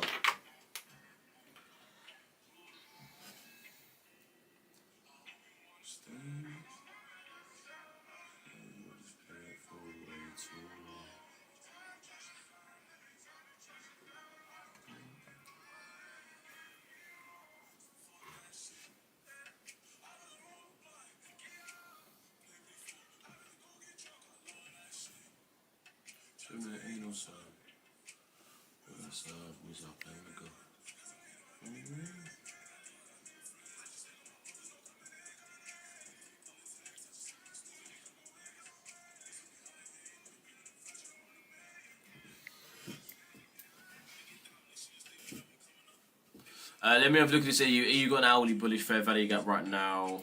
Let me send this link as well, actually.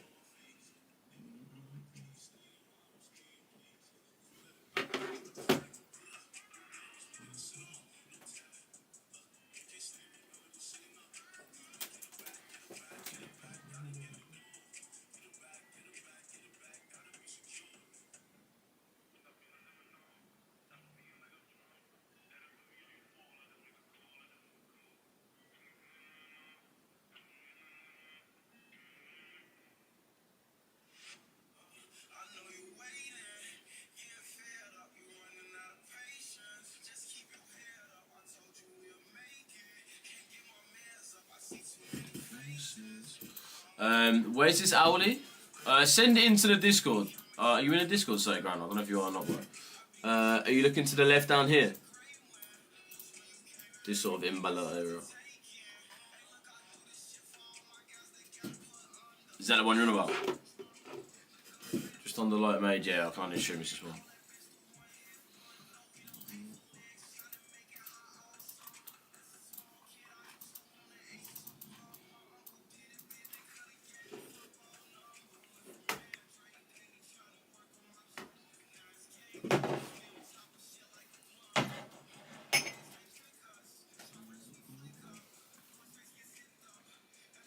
Yeah.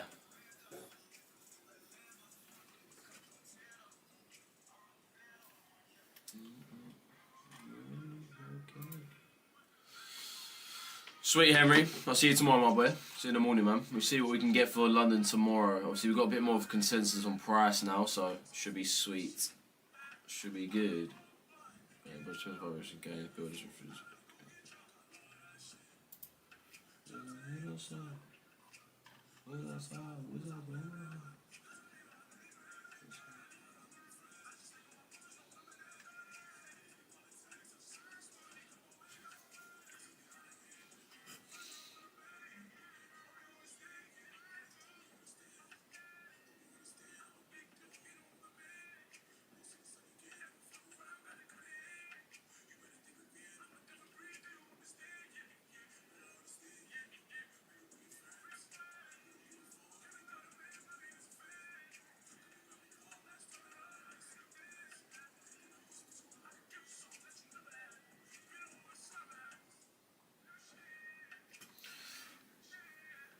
See, the question is for the pound is if the markets are happy with what come out.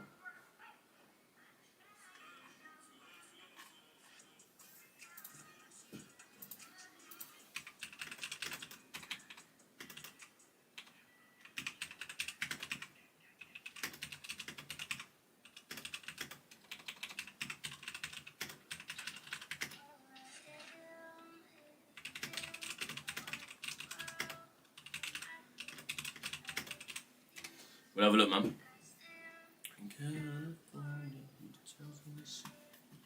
So see, that is mad important. Yes, Jed, what we saying, bro? Oh my gravity said. Let me try and have a little look here.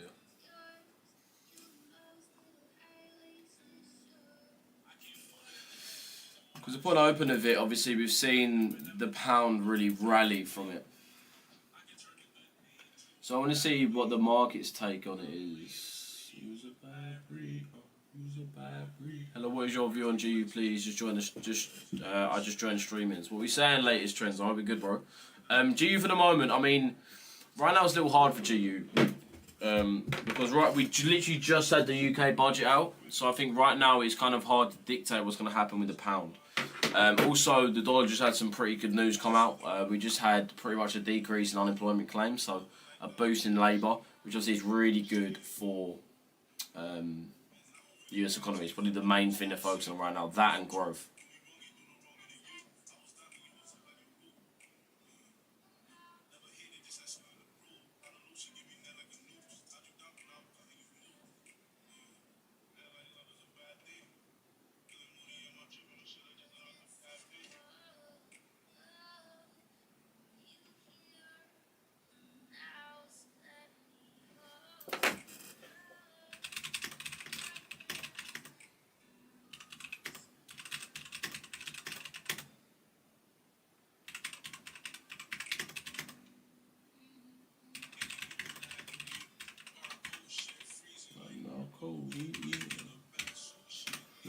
Okay.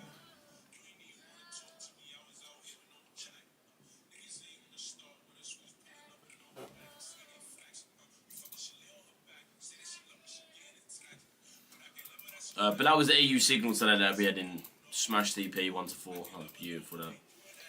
Come on, let's have a little look, man. Fuck it up and get it back.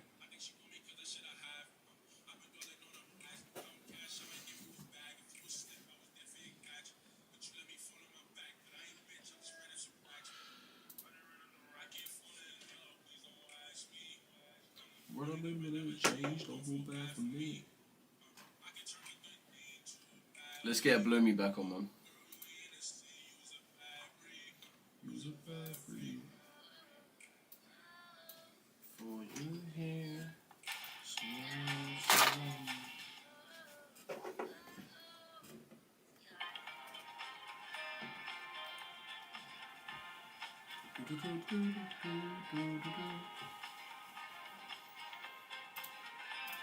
Equity's booming off the back of it. Jer 40 should be booming, yep. Jer 40 is booming again. FTSE should be, but yep. FTSE's booming. All European equities are doing really well. UK equities doing unreal. But the pound.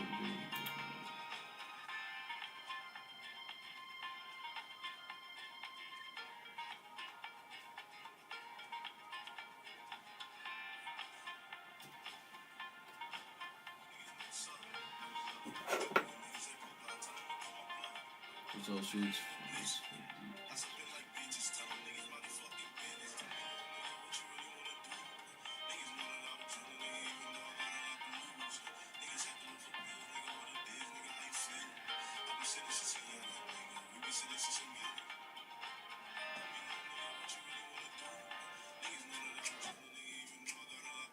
are in such an incredible training of AI. It is really the most profound technology of our lifetime, and I think it has the potential to help us rethink literally everything.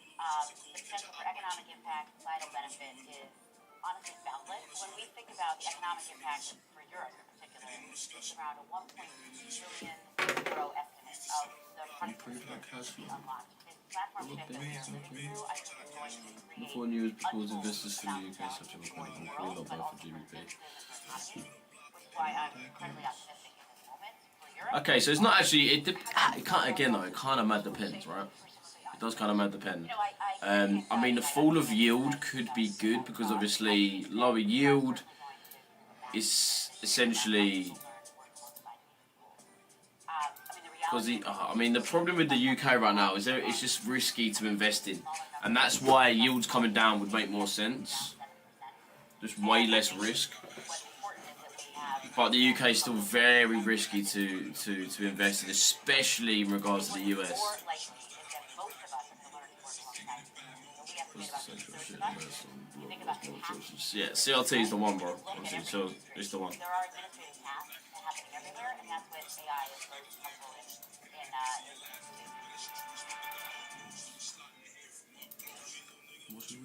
From the world of politics to the world of business, Joe Matthew and Kaylee Lines deliver news, insight, and analysis live 2 times a day, every trading day. Balance of Power at 1 and 5 Eastern, only on Bloomberg. I was more interested for GBP. But yeah, off the face value is obviously great.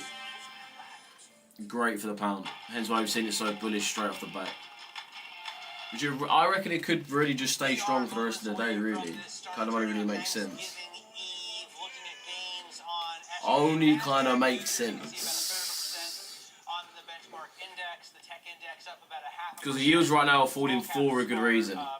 Lower risk and a bit more of an inflationary control, which obviously we know our inflation's through the roof, which needs to come down. We've got New York Exchange open now. I think that's Santa Claus in the background. and some hype elves.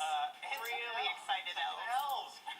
Ringing the bell with Macy's executives on the New York Stock Exchange. I would guess that 99 parades means that's how many they've had so far, with tomorrow being the 99th. So that is interesting, and they're happy because Macy's stock has done well. It's up 34% this year. It's up 134% over the past 5 years. So reason to celebrate for sure.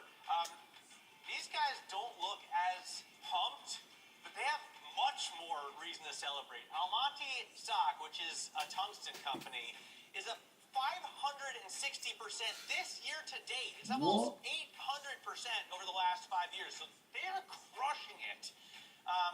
It's reason enough to invite It's Santa nuts. over. Yeah, exactly. You should go from the NYSE. You know, it's a quick train ride up to the Nasdaq market site. I'm sure Almonte That would is insane. appreciate a stop by Santa. Meanwhile, Matt, a reason not to celebrate if you own Deere today, issuing its first outlook for fiscal 2025, and that fell short of expectations so much so shares are down just under 3.5%. It's that uncertainty around the timing of a recovery in the U.S. farm economy that's weighing on them, Matt. Yeah, that was a US shocking equities, I'm headline assuming, see looking to such a fall. Huge miss in the 2026 profit forecasts. The story of the week, though, has been Unemployment NVIDIA booming. Actually, no. Yeah, maybe unemployment losing a little booming bit of the luster to Nasdaq. Google. TPUs taking over from GPUs. It's down 14% Tech back up. over the last Which month, needed to come except back up, for holy it's shit. bouncing back a little bit today. You can see it's up Needed to come up. 2.5%. I guess for no other reason than the fact that it fell so much. Maybe it's because Jensen Huang said Jensen Huang. congratulations to the people over at Google, but we're still better. And this kicks off really a fascinating fight. Mona Mahajan's still with us, head of investment strategy at Edward Jones. Does it matter if some of the supply chain leadership changes as long as I'm just selling NVIDIA shares to buy Google? Yeah, look, I think the AI story is going to be with us for several years. I heard Dan Ives on the station earlier saying we're in a 96 era, not the 99 era. We'd probably characterize it as 97, 98, but I think certainly you what we're seeing understand- is backlogs of these companies remain stellar. Earnings growth and revenue growth, by the way, still impressive but slowing, so that second derivative may start to matter more, we think, in the year ahead. And of course, what we're watching is these companies' business models are shifting a bit, a little bit more debt heavy, a little bit more asset heavy, going from asset light to I feel like it just is really risky to jump into trades right now, especially after the shit we've had today. I was gonna say, how much are you paying attention to some of the I spreads? feel like for pound pairs, Widened out yet again yesterday. you obviously do just want to understand a little bit more if it's going to be good for the markets or bad. Make note on some of the OpenAI benefit, but at what point do you say maybe there's some stress in here that will impact the general AI economy that we're witnessing? Yeah, and it's a good call out. Look, I think the market is smart and has sniffed out the players that could potentially feel that stress. So we know companies like CoreWeave and Oracle weren't part of that kind of Magnificent Seven cohort that were so cash rich and can actually fund a lot of this AI spending using cash on the balance sheets. Now, a lot of those companies, think about Meta, Amazon, et cetera, are starting to tap the debt markets as Yeah. well. So I think that's where we want to be a little bit more mindful. Yeah, no, I would not. Very cash rich, I wouldn't either, to be but honest. I've just got this on for the sake of it. their But yeah, E was so nice this morning. EG was bare nice this morning. Again, was so unlucky with ALG. But the move for the buy side sweep was perfect. Obviously, H being here, the sweep up was perfect. Sells down after were bare nice. But I would say, boys, obviously, it would not be a good idea to jump in any more trades for today. Especially if what's just come out with the UK.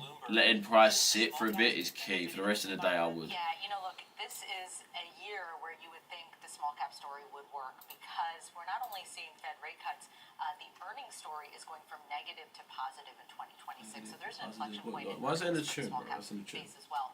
And keep in mind, the larger weightings in small caps are sectors like financials, industrials, not so much tech heavy. All that being said, we remain overweight large and mid. We're not as favorable on small cap only because they tend to have more negative earners. They tend to have more leverage on their books, and some of those zombie companies as well. So we think the way to play kind of that Fed rate cutting cycle might be that. Right, boys, I'm going to jump off now, man. I've been in there for like fucking over 2 hours now. I guess driven by some of the AI But, yeah, worries. Small obviously caps are increased really attacks, turned not great. All corners of the market were And then really welfare different pretty much being momentum boomed. Maybe that had to do with crypto, but Of has course. that been instructive for you? Just That fucking sell-off that we saw the other stupid, week man. and Stupid. potential events like that? But we'll see how it affects the market going into tomorrow. I think we're going to get way more information. I'm gonna do research for the rest of the day and in the morning tomorrow. And then we can go over this in the